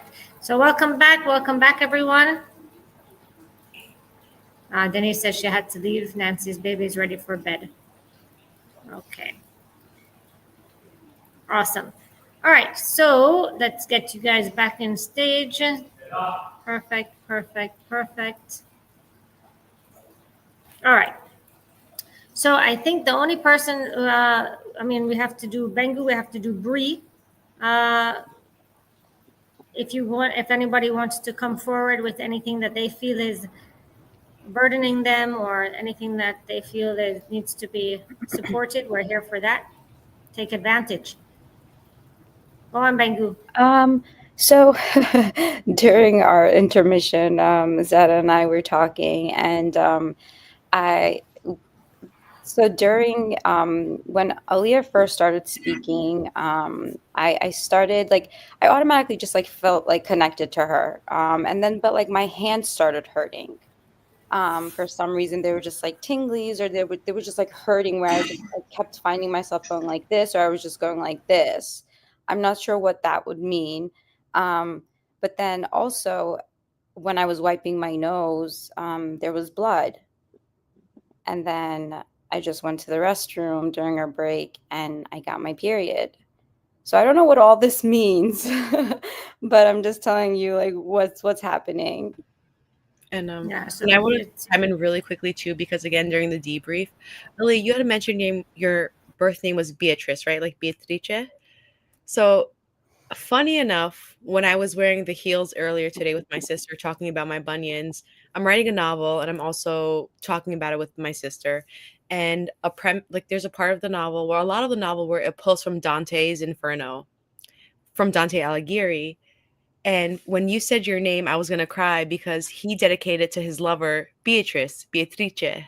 And I literally said to my sister today, like, there's like I'm writing based off of Dante's Inferno, and you said that was your birth name, and I was gonna cry, because like out of all the names of the world, like Dante had dedicated that, the Divine Comedy, right? Like all of it, the Dante's Inferno, Purgatory, all of that. And it's like, to Beatrice. So when you said that, like I felt so much like, I don't know, there's like that again. Like I was literally wearing the heels talking about this book to my sister, because like I haven't really opened up too much about what I'm writing about. So I'm like trying to like talk about it. And it's like, to Beatrice. And I read this when I was like 15, 16 years old, like 20 years later, and then you say this, and like everything's just like synchronicities, bam, bam, bam, bam, bam, bam. Wow.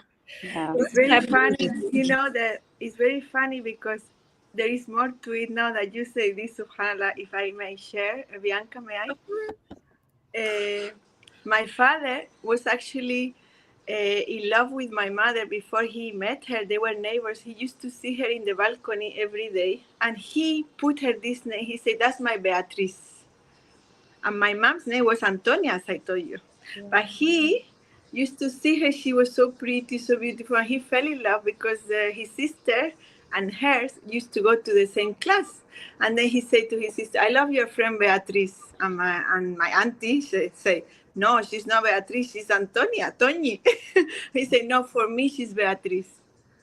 And he just made up this name, like beautiful, romantic, whatever he might have felt about Beatrice, maybe beauty or I don't know. And then my mom said, we name you Beatrice because of this story of your father with me, subhanAllah.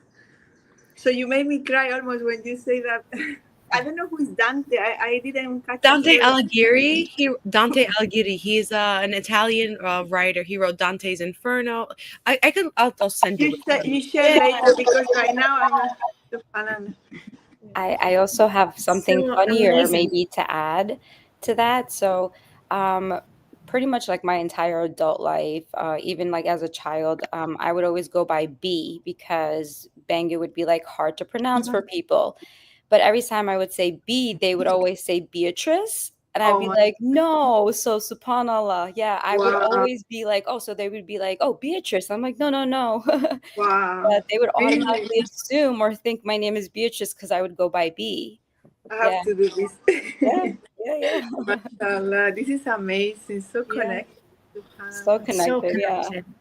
Yeah, that's how the whole interconnectedness, and even though we're going through emotions and we're going through things in life, and we're healing ourselves, we're healing everyone at the same time. So it's so important for us to really do the things we love, do the things that make us feel empowered, release things, have emotions, do the things that our ancestors couldn't do, because we are healing not just our lineage but everyone. We're healing everyone. Like, look at the connection to someone across the world that you don't even know, and you're so connected to her without even knowing it. So and also Beatrice is my name of birth, so very few people call me Beatrice. I'm only known by Alia now, but actually when you call me Beatrice, I feel more more my inner child. That's my name as a child, like the grandmother would say Beatriz, the aunties Beatriz, Only later I chose Alia. But Beatriz is like rooted in me, here. I feel like, again, I say this because I just had a shower, put perfume, makeup. I feel like I changed my badge, my clothes, because I feel like, wow, I liberate that. I was sweating before. I was just almost in my pajamas. I feel like, a new, fresh me now, inshallah. Amazing. Sweating. I love sweating. I love crying. Like during these type of things, having your period, wiping your nose, those things are all cleansing. Like things are coming out of us. And then taking a shower is such a purity, we're cleaning ourselves. Zara, she knows how showers are so special. Like we talk about that so many times. Yeah. It cleanses us on so many levels, and it's like you're reborn, right? It's the whole Yes. cleansing of water.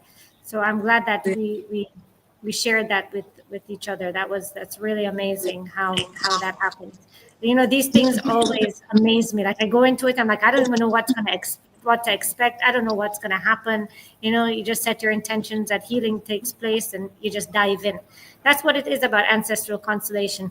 The thing is that there's no like way of doing it. There's no code to do it. There's no manual on doing this. You kind of have to just go with your gut feeling. Even the host has to go with the gut feeling, right? And you have to just keep going, and you just know that what's going to happen is going to be divinely guided and divinely orchestrated, and the healing is going to take place regardless. So as much as I can preach to you about all the laws and the rules and the this of ancestral constellation, you just go with it. I've done ancestral constellation with teacups. Like the tea leaves? Just having tea with someone, and they said, Bianca, I have a problem with my father. And I'm like, all right, pick a teacup. We all were sitting at the table, and everybody had gotten up, and it was just her and I left. And I said, pick a teacup to represent you. Pick a teacup to represent your dad. Okay, pick something else to represent his mom. And we placed it, on the mat, and we read into the positions of how they were placed. Is this one looking forward? Is the handle the nose, or is the handle the back of the head? And she interpreted it with me. And then we were able to understand how come there were a lack of communication that was happening between her and her dad. We healed it. And after that, her relationship with her father completely changed. Wow. Normally, when I do ancestral constellation and I don't have a group to deal with, I use these little figurines. So this is what I use. So I have my little figurines that I use, and I have a stage. This is our stage, but I have my own little stage that I play for the figurines. And I would ask my clients to pick a figurine and place it on the stage. I ask them to pick it blindly, so they can close their eyes and they can just pick one and they can put it on the stage. And where they place it, if they place it and it gets knocked over, that means something. If they place it and it's upside down, that can mean something. And I make up the rules of what it means. Okay. I was going to ask if a part of the rule is the person has to be alive for it to represent a teacup or a figure. No. Be okay. Anyone that you just represent in it. Anyone. Okay. Right. And for example, sometimes they could pick up someone and the person can not make it on the board. They could actually put it outside of the board. And I'm like, oh, there we go. Well, that's the person that feels like they're disregarded, or maybe it was a miscarriage, or that person was not being seen. So what happened to your grandfather? Oh no, I've never even spoken about my grandfather before. I've never spoken about him. Nobody speaks about him. He doesn't exist to me. Oh, that's why you put him out here subconsciously. Okay. And then our goal would be to try to bring him onto the board. So the only rule that I would have in this game is that you would need to be here and your ancestors need to be behind you in the healing. So if you placed him here, and I would say, speak to your grandfather. Grandfather, I love you. Grandfather, I see you. I know that our family has never spoken to you before. I know we put you outside, but I'm bringing you in. I understand you. I want you present in my life. And the grandfather would go behind the person, like a family tree, always behind you, always moving you forward. A spouse would have to be beside you. right? And then you want healing energy to move them behind you to support you. Even the size of the character would be very important as well. Wow. And it doesn't have to be a person. You could pick someone that represents your money. And when you pick someone, the money energy, you put it really close to your husband. What does that mean? Okay, because this person represented her husband and she put the money energy attached to him. Huh. Okay. Oh, Can I ask yeah, my husband is the one that brings in the money, or my husband is the one that attracts the money. You know, I don't, this actually just happened a few days ago when I had a session with someone. I don't make any money. I can't make any money. Oh, okay. Well, we got to get the money energy either between us, supporting both of us. It's okay if your husband makes money because that's also your money, right? It's also your money. Yes, but I want to make my own money, and we have to word it a little bit different. So they can also, you know, like I can make someone be the black hole that Brie was playing. So depending on the characters, you can even look at the characters. Some of my characters, you know, some of them might have a little bit of scarring somewhere. So if I pick the black hole and the black hole was right here, I'm like, ooh, how do you feel this in your chest? Where do you Right? get that from? Like, how does one order that setup and the wood piece, or like where to I like? think I just ordered it on like Amazon or Okay. something. I mean, Is it you can called have. something? Like I don't. It's I think these are. Let me tell you what was on the. I actually have the peg dolls. peg doll. Okay. I just Yeah. didn't even know what to search for that. Like wooden figurines Well, to. people use Lego characters. Some people use Oh. little Lego. Oh, I love Legos. I know a lady that does Ancestral Constellation. I've done a class with her, and she does Lego characters. Oh, she has like 100 Lego characters, and you just pick the Lego characters that you want, and she has them always standing around the board, and you just pick one that comes into the board. So you can use anything. I mean, I've seen other characters that are colorful. I've seen characters that have hats on. Some don't have hats. Some of them have different characteristics. I just do this very plain. I prefer it that way. But I mean, you can use anything. Like I said, you could use teacups. You could use bottle caps. But you'll start to learn the characters. You'll start to read the characters and read into them. Like I know I have one of them who has a damaged piece on its head. You know, so whenever someone picks them, I'm like, oh, okay, tell me about this person. Did they have headaches? Did they have something? And one lady said, oh, my husband was actually got hit with a gun in his head. And she picked this character to be her husband. He has a huge scar on his head that was hit with a gun. And I said, oh, how did this happen? When he pulled over on the side of the road, he was buying me strawberries. And somebody came up to him and hit him in the head with a gun. And he got a concussion. He fainted. He had to be hospitalized for a long time. I had to take care of him. I had to feed him. You know, so everything plays out perfectly. Even inside here, sometimes I don't even have characters. Sometimes I have little crystals, or I have little pieces of wood. You know, I want to see what they pick blindly. Maybe they pick out a little piece of wood to represent their voice. I'm like, oh, your voice doesn't even have a figure. It's nothing, right? Or I have like a heart somewhere in there. I have a heart, you know, a heart crystal, and they can pick it out. If someone falls on the floor, that means something as well. Sometimes, how I was taught Ancestral Constellation with the lady, she mentioned that when she picks her character, she has some of the characters looking down. Some of her characters, the Lego characters, they would be looking down. And when someone picks that, that means that there was a miscarriage or an abortion or a death that was not spoken about, right? So you have to make up your rules when it comes to this. You have to realize that, oh, if they pick a character that has a certain characteristic, this means that it could be abortion, it could be a pregnancy that didn't come full term, it was a death in some way. So you kind of make the rules up when it comes to your pieces. See, I have even like little, just this in there. If they were to pick up a little heart crystal. I've had incidences where I go to pick up a piece for someone, because I can use it as distance as well, and my hand cannot pick up the piece. Like I cannot actually lift the piece. The piece is so heavy that I cannot even move my hand out of the board. And I'm like, wow, why can I not lift my hand? Like, why does this player, this family member, not even want to come onto the board? And then they tell me why. I don't know why. They tell me why. Oh, they wouldn't even believe in something like this. They were very anti-healing. They were very logical. They don't want to play the game.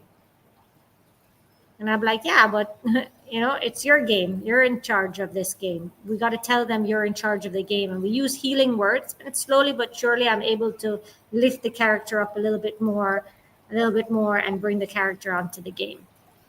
So really you get to have your relationship with your characters. You get to understand how it works and how it doesn't work in this game. So Bengu Bree, if you would like to have an ancestral constellation, we would love to do you in some way, healing any wounds that you might have or anything that you feel is blocked.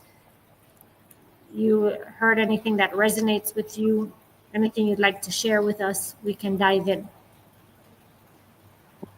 Bree? Oh, I thought you were gonna go ahead first. So when they were talking earlier about the mom, I know we had done one already with dad. I want to do one with mom now. So same thing, parentifying, I believe you called it. Okay. Uh, Mom had 6 kids. The older 2 were left in another country. The third one was here. She was always watching out for her because she was going into mischief. She was actually, now we know, she was actually calling for help because she was abused by an uncle back in the country, and she didn't know how to tell my mom. So she was crying for help, and then I was by myself. So when the other 2 little sisters came along, I was that big sister I didn't get. I was that big sister to them. I was taking care of them. When we got pregnant, I got pregnant first. My mom was out of the country already. And then I was calling my mom, asking for support.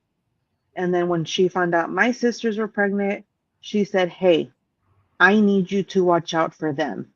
I said, "How do you want me to do that if I don't know what I'm doing? I need you." She didn't communicate with me throughout the pregnancy. So even then, we're like distant.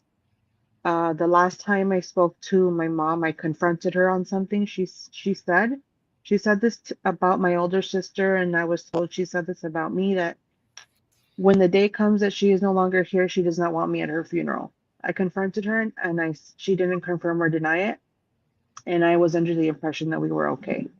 At this moment, I don't talk to her. I don't feel the need to reach out because, from my understanding, we had fixed things. I had said, "Mom, I'm sorry for everything I caused, all the trouble I caused. I love you, but I need to live my life. I cannot be there for her in the way that she wants me to anymore. I cannot go and be mom for mom.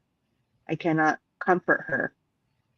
Even when she left even when she left the country about 8 months after my dad died, I told her, if there was something in me that had to tell her, if you leave, I'm not helping you come back. So you're staying there. I'm not helping you come back. And I think she resents that in a sense, so she doesn't communicate with me as much. So yeah. So the thing you're trying to heal with your mom is, what do you want the outcome to be from this?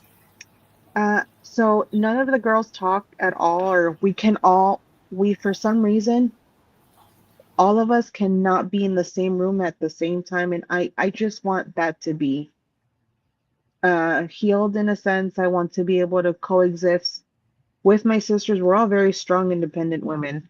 And I want to be able to coexist with another, because the nieces and the nephews are missing out on what a great interaction everything would be. Okay. So it's funny because when you're telling the story, everyone in this room kind of moved around. Like Alia went off and on and moved around. Bengu went off and on and moved Yeah. around. So like everyone was like blah blah blah blah blah blah blah. You know, my background got so noisy, like everything was, shifting. But Mhm. Zara was the only one that actually stayed solid. Like she actually stayed there. Um, so it's funny because I was like, oh, that she looks like the mom energy. Uh, your mom is the only one that kind of stayed solid through. I mean, she's the mom. She's there, right? Yeah, she's I guess she's had her own things. Um, my grandma, I didn't find out until my grandma passed.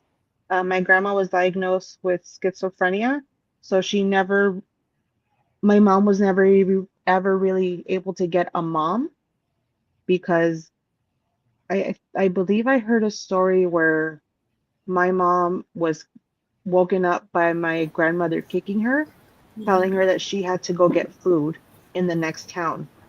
And she was on her way home with nothing, and she was crying and praying to God, saying, I need something to feed my brothers and sisters.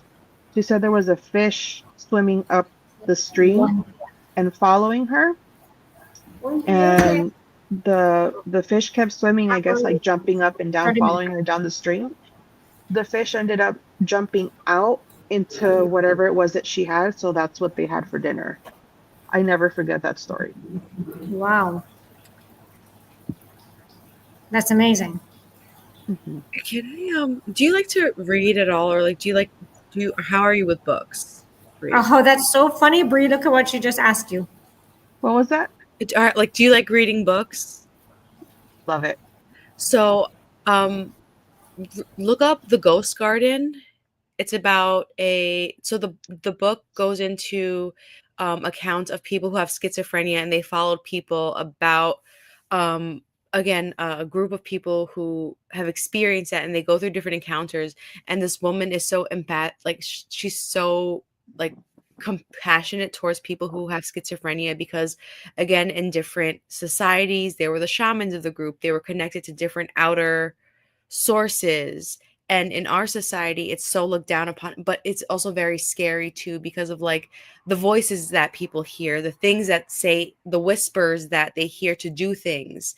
But the Ghost Garden really humanizes that schizophrenia as like not a mental illness, but a thing that Like if intuition, kind of. yeah, if the framing of it really dictates so much of it. And unfortunately, in our society, it's so negated.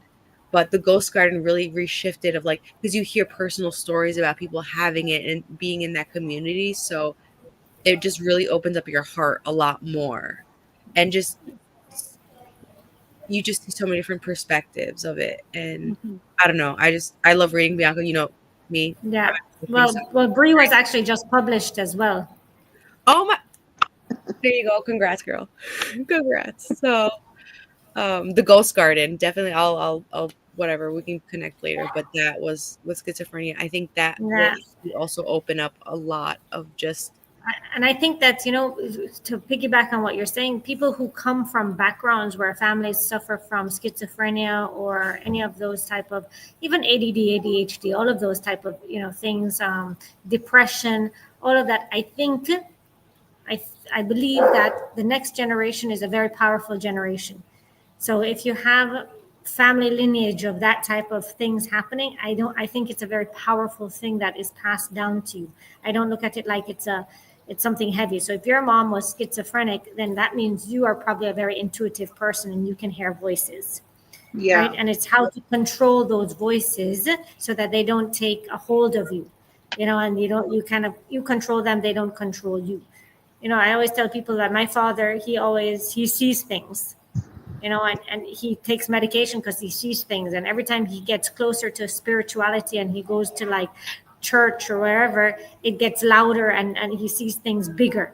And it scares him. So he doesn't go to any religious, events. He doesn't want to get close to that because he's afraid of these things because nobody talks about what they are and how to use them or how to see them. He's very afraid of it.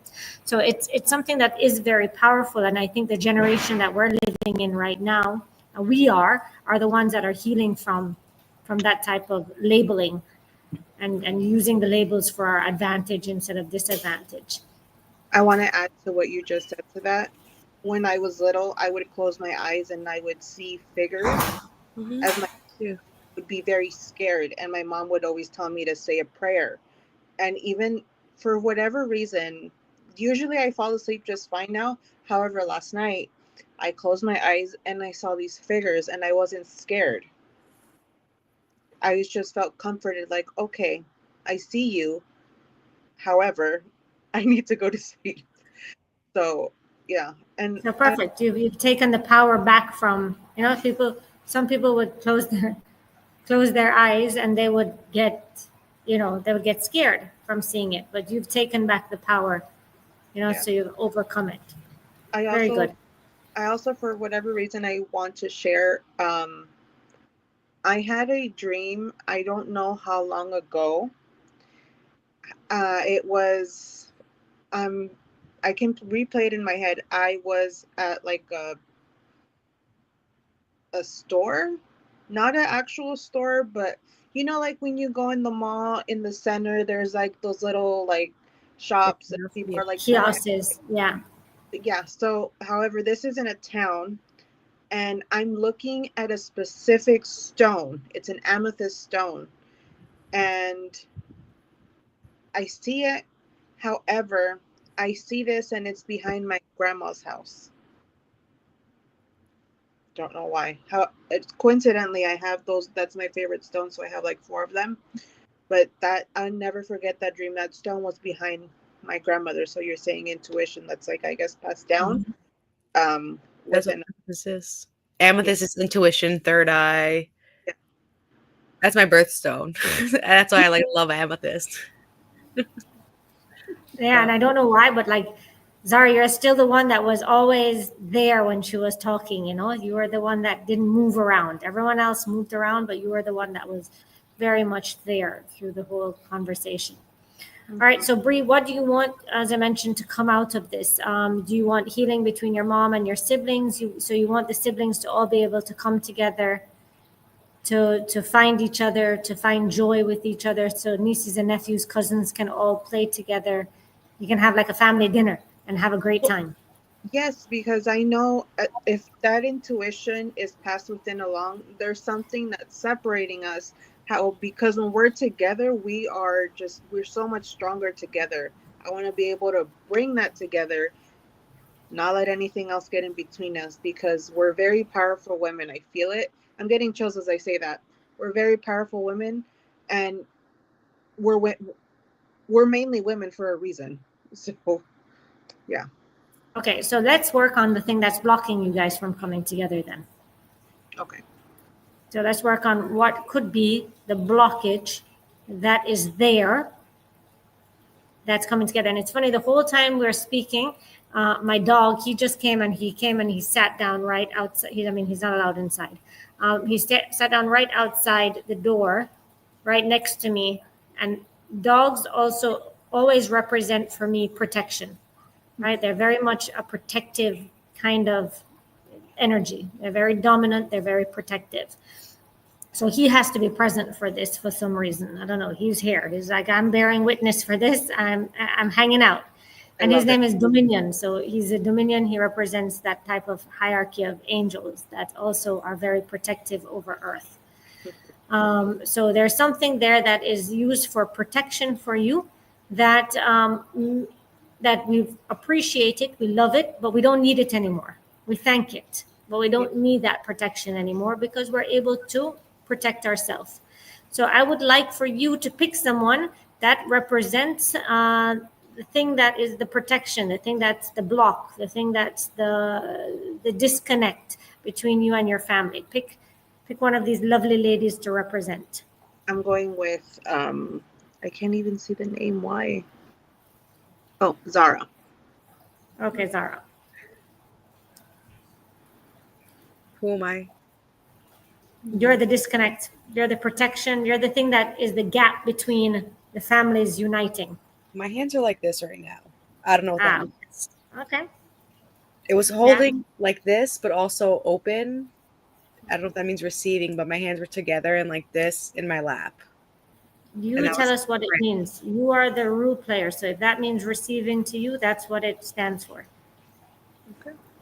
I think like there is that bond that you were saying where there's that common ground and you guys are all powerful, strong women. And I know powerful, strong women are opinionated with their own opinions about things. So both double-edged sword, being powerful and strong, but having those emotions and being together in a room. But I think like I'm still doing this, but like when I was doing this and now this ear is ringing, the right ear. It just went deaf for a second. And what does that mean for you? Because I'm sure you have your rules of when your ears ring. What does that mean? I just always know good news is going to come from there. For my left, it's more spiritual background, someone from the other side. My right's more this realm, this 3D earth of something This that's dunya. yeah, this dunya, exactly. Left is for where I can't see, where I can access right now. Right is for this world. Okay. Okay, so And that's good.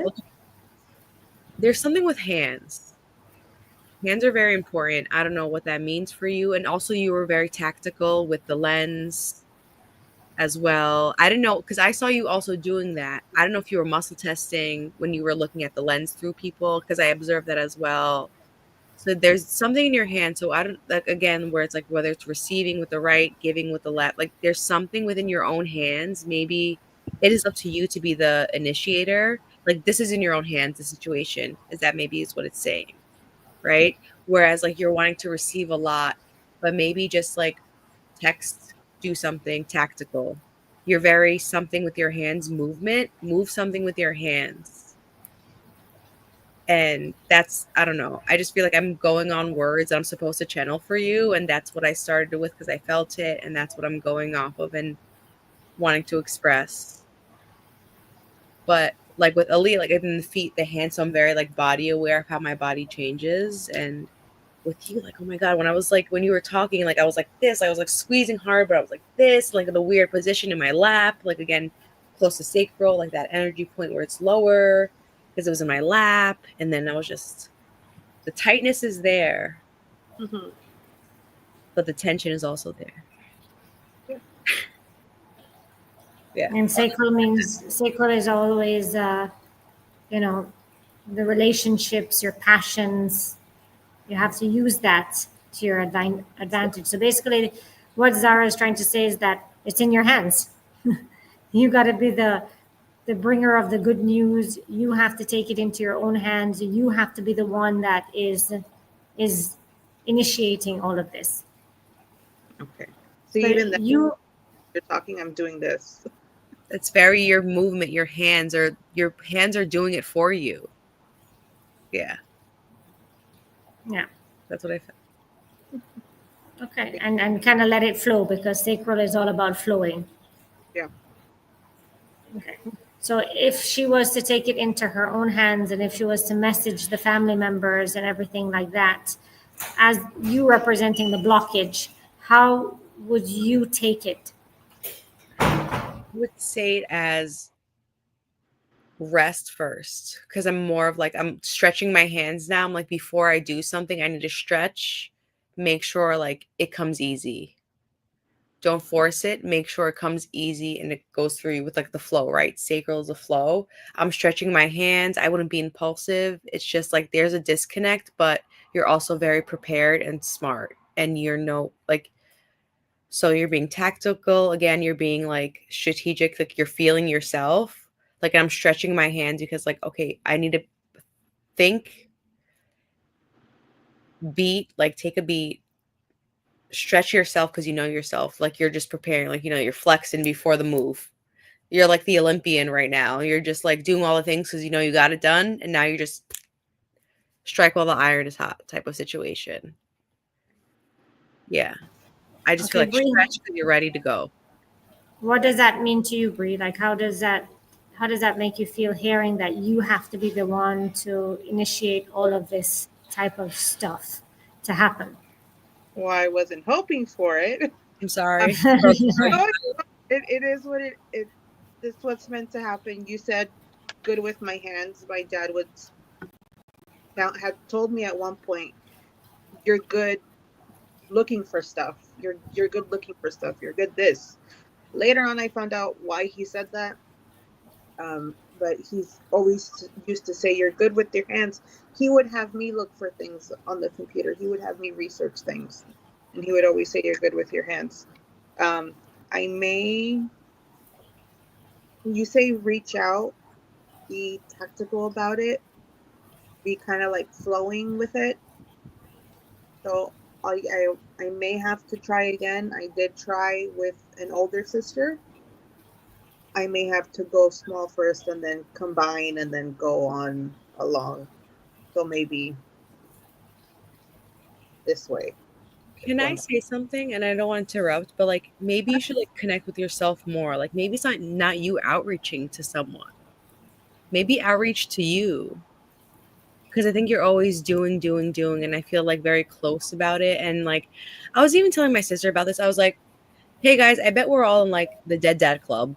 Because I think Leah had mentioned that she lost her father. Like we lost our father 11 years ago. And there's just like that masculine thing that's missing from us. And a lot of us talked about our mothers in this.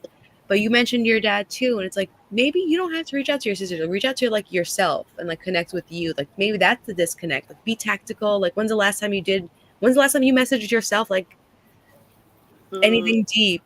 I don't know. I just feel like I want to say that of just like, don't initiate to someone else because you've already done the work. You've already been doing that. Like maybe you got to like message yourself like you're a random stranger that needs help.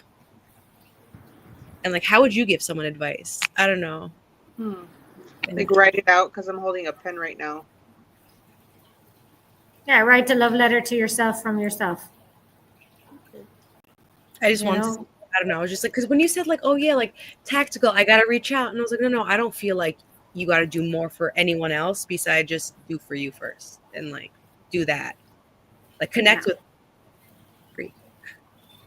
You know, in Ancestral Constellation, a lot of people think that our relationships stem from our father's energy. Like, you know, so many people are like, oh, Bianca, you know, my father passed away when I was young, or I don't have a father, or my father didn't love me, or my father abandoned me. I feel like I'm struggling with my relationships because of that. You know, I'm not able to attract a man. I'm not able to do all of that stuff.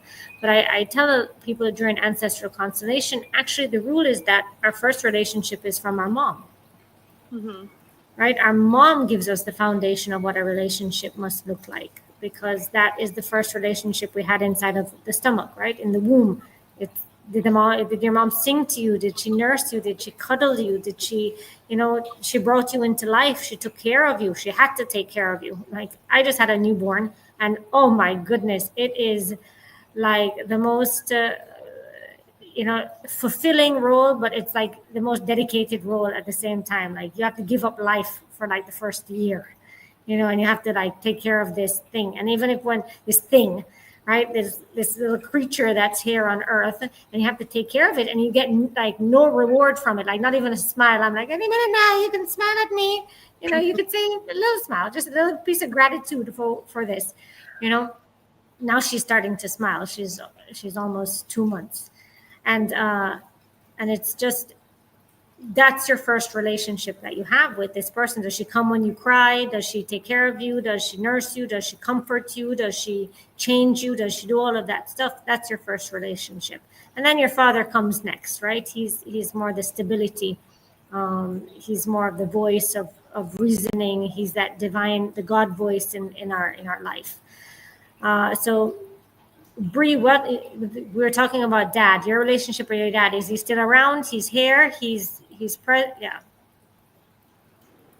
Also transitioned. Yeah, also transitioned. Yeah, I still see him around. I'll see someone that looks like him and I'll be like, oh, that's just dad. Like my first day that I went to my new job, saw him 3 times. Oh, hey dad. I just said it to myself, of course. It's like, hey dad, thanks for joining me.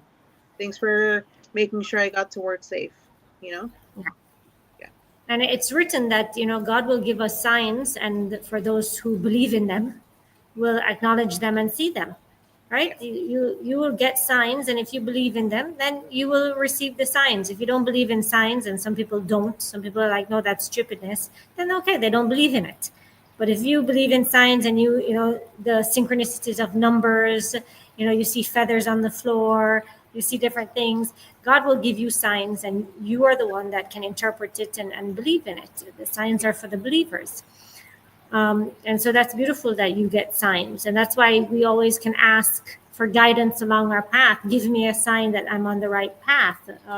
Or if you're feeling really down, you ask that I need some goodness in my life. Please send me some goodness. I'm really in need of this today.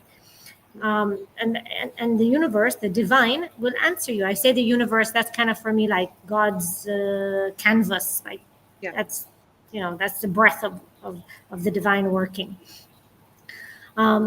So for me, reading into your relationship with Zara, it just means that you just got to take it into your own hands. Got it.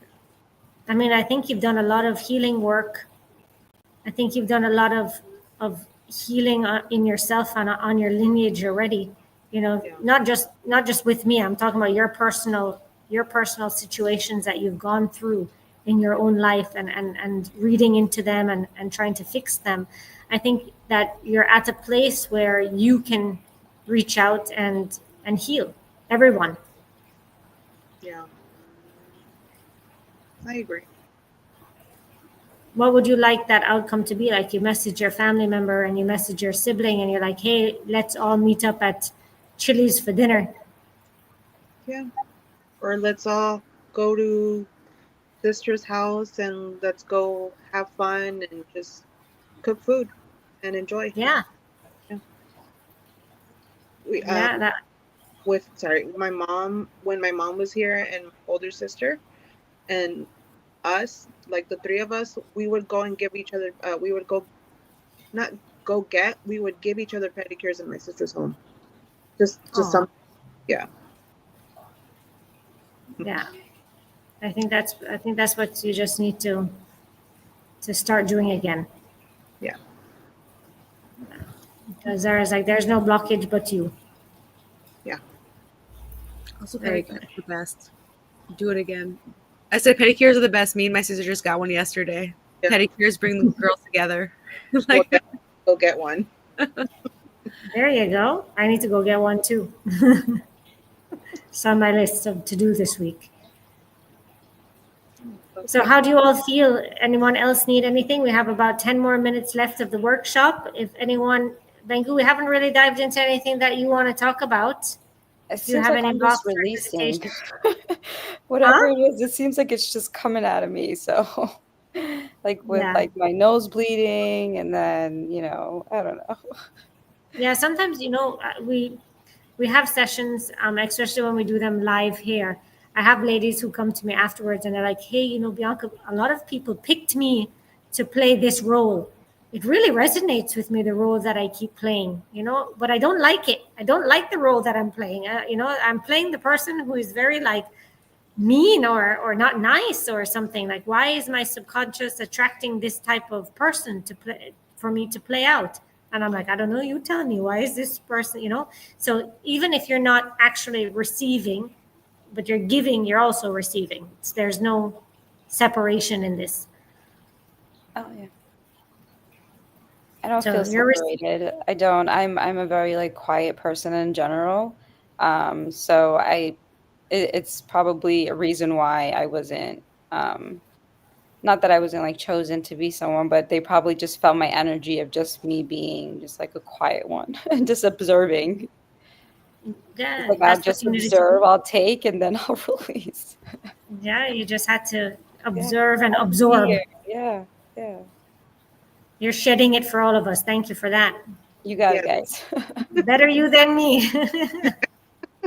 Congrats on the baby also. Mashallah. Thank you. Her name is Dunya. I love that.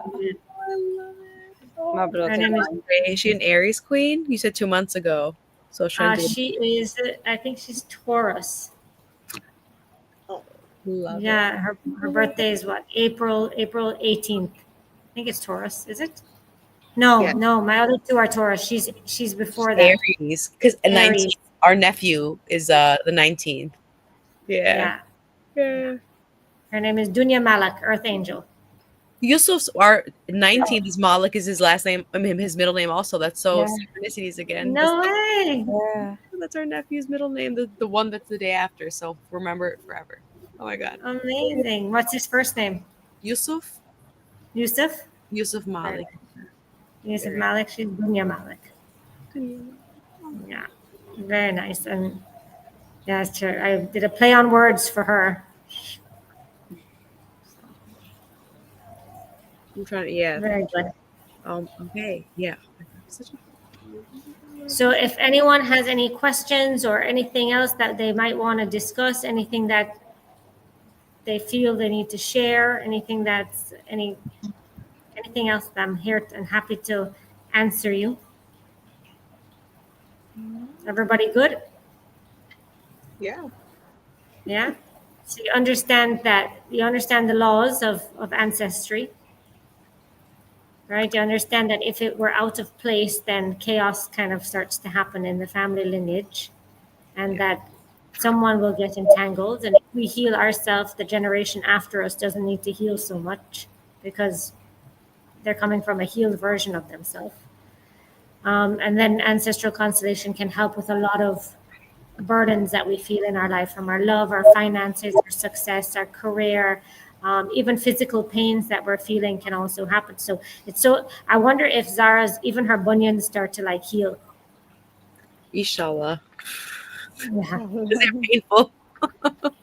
Yeah, even something like that could, start healing, because we talked about it. We brought them into this constellation for a reason. So I wouldn't be surprised if some type of healing takes place, or a blockage of you like needing to get them removed, or you needing to get a healing done on them or something. That blockage can also be removed through this as well. So it's amazing how physical characteristics, physical pains also get brought up. I remember Alia once had a pain on her neck. Alia, how is that pain going for you? Subhanallah, I didn't get you. Can you hear me? Yeah. Okay. I didn't give you the feedback, by the way. That's why I've been meaning to see you and your baby. It's been on and off. But yes, subhanallah, I felt like the first time I went to her session here in Kuala Lumpur, I felt like somebody's pulling this muscle here, like this, like a pellizco is in Espanol. Like, I don't know if you can see me because I don't feel like having light today. So, subhanallah, that has got like 90%. So sometimes, like last night, I got a little bit, and I knew why, because something happened. I know myself very much now and my circumstances. But I breathe into it and I just release it a little bit. But it was very, very, very painful before, like a few months ago, and now it's completely almost gone, subhanallah. And that's such a relief as a mother, because I don't live with a chronic pain, And most important, I know where it comes from, why I had it there. And now even when it comes sometimes, I know how to let it go. So alhamdulillah. I'm learning to connect with myself, with my body, with my circumstances. So this helps me a lot with everything in my life. It's like I'm reading all the time, everything. I feel like I am a little bit. My daughter goes like, "Mom," and I'm like, "No, Laila, this is exactly how I feel it." Yesterday, 3 white butterflies passed by me, and I saw them in front of me. One, and then later another one, and then another one. And then I was with Laila. I said, "Something good is gonna happen today," because this white butterfly, I've seen her today so many times, and she's like. She looked at me like she's a 14-year-old, like, man. I said, no, Laila, this is the way I am. This is how I see life. I don't care what you think. These are my lens, you see? And I cannot change the way things are. That's why I feel so in my own field when I am in constellations, because everything has a meaning, as she said, and everything makes so much sense now. I'm able to read so much. And nothing and you is feel bad like or so you feel like you look at the Alert. world so differently, right? Like all of a sudden, like you'll walk outside and you'll see a butterfly or a grasshopper or a bird, and you're Exactly. like, oh, thank you, bird.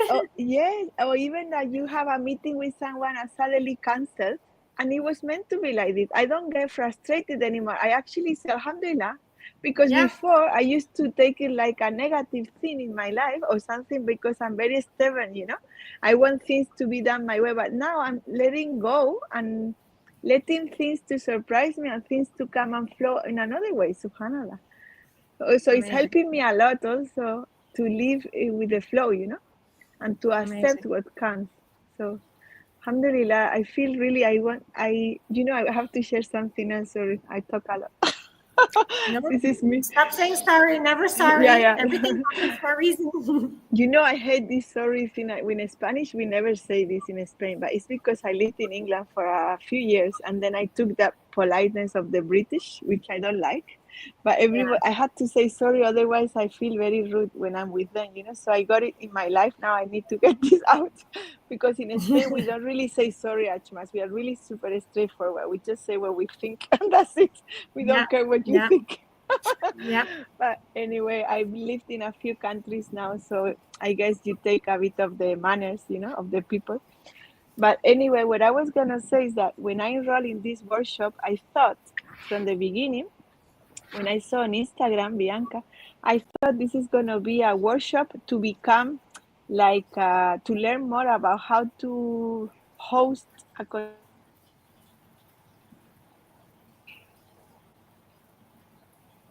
Well, hold on, she's frozen a little bit. Right, she's frozen, right? Yeah, there you go. So when you say that we are doing a constellation, I thought it was going to be a workshop on learning how to host it or how to learn more tools about it. But then you say, let's do it. And I wasn't even planning to do it. But then this mother thing came and I feel so released and so happy that it was just not planned. It was just spontaneous, That's the best way So to learn is to do it. We have to do. Yes. The more that's what I the more you realized. witness other people's constellation, the more you come to the constellation. You know the rules. Like I said, the rules are the rules. That's easy. You can print them off. I print it and I gave it to you right before. The rules are the rules. The way that the things that constellation will heal are always going to be there. But how are you going to be with your intuition when you're hosting a workshop? That's something that you need to trust in yourself. And the only way to trust in yourself is by being a part of it, being a part of it and seeing the magic, seeing the healing, seeing how it all connects. That's the only way to actually get the courage to do your own. Right? Like I said, I come with nothing. Like I'm like, okay, the rules, this is who made it. This is how it can help you. Let's go. I don't know what's going to happen.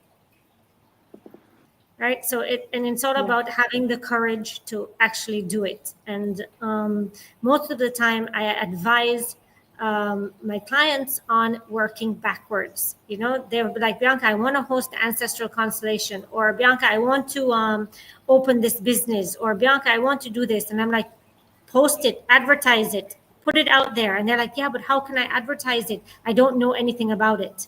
Yeah, work backwards. Do it, post it, pretend you're it already, pretend you're having it, and then you work backwards. Then you start gathering your information and doing it, but you have a deadline. This is when I need to know it by. This is when I need to do it by. She should be here now. Go listen for the door. Okay. Yeah. This is my Layla. And she also always has her hamster. Yep. Her little hamster. His name is Lucky Houdini because. How is she? Is she better? So much better. So she was going through steroid withdrawals for 2 months of agony. She said she was in hell for 2 months. So, I mean, her skin was on fire. It was burning. It was oozing. She was hospitalized. Alhamdulillah, she's better. So, alhamdulillah, she's so much better now. So much better. I mean, because I took the healing into my own hands. I was like, screw what everybody else is telling me. I'm gonna do it. So I did it, and alhamdulillah, she's a lot better. I mean, she's about, I would say, 90%. Sorry, I lost you. Oh, I lost you, but I think she's getting better, right?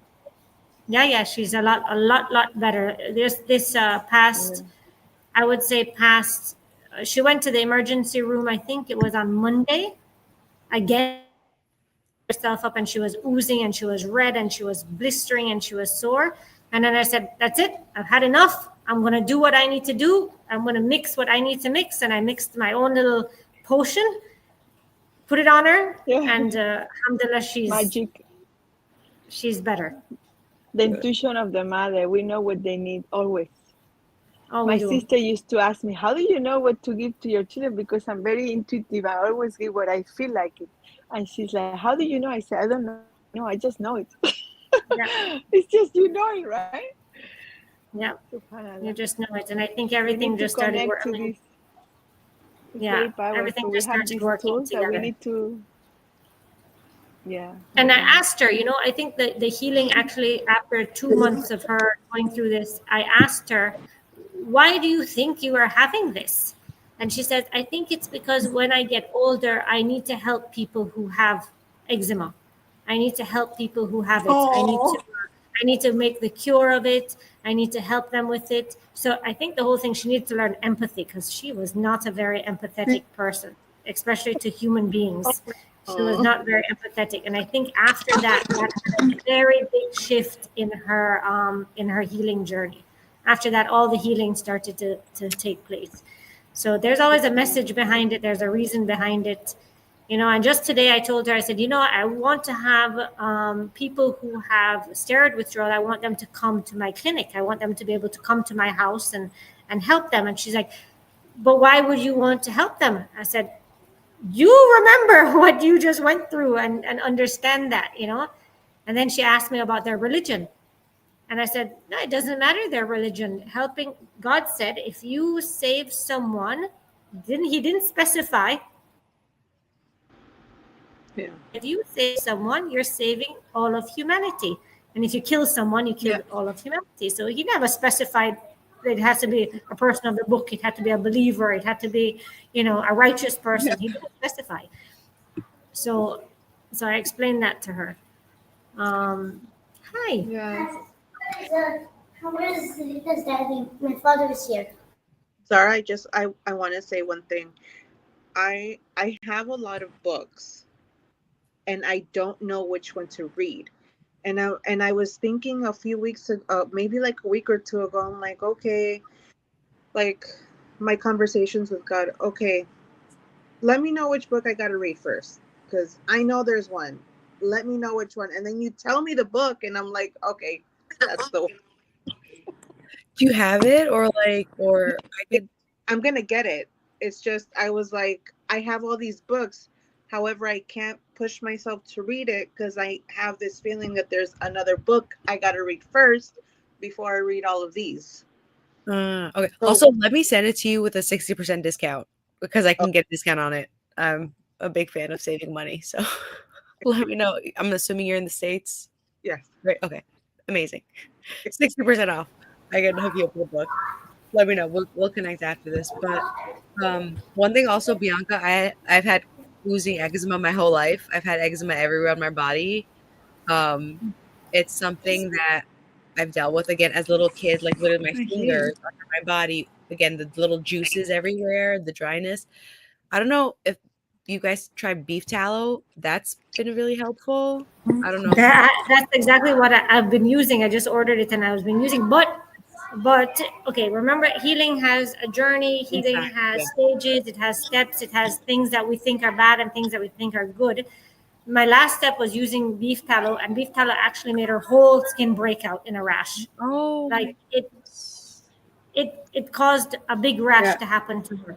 And it had to happen that way because then I had to use, then I was like, okay, I'm going to use this lotion and I'm going to put a small amount of steroid in it because it's steroid withdrawal. So I sometimes think that, if you're having a drug withdrawal, you have to give back the drug and then wean yourself off of the drug again. So I was like, okay, I'm going to mix a little bit of steroid in it and I'm going to wean her slowly off of it. Like it was like, I had a breaking point, like I was like, this needs to happen. So yes, beef tallow was a very big role in her healing journey.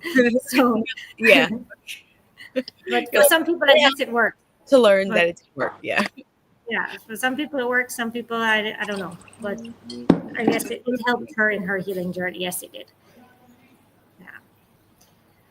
Perfect. So thank you all for joining today. I appreciate all of you. Thank you so much for holding space, for doing everything.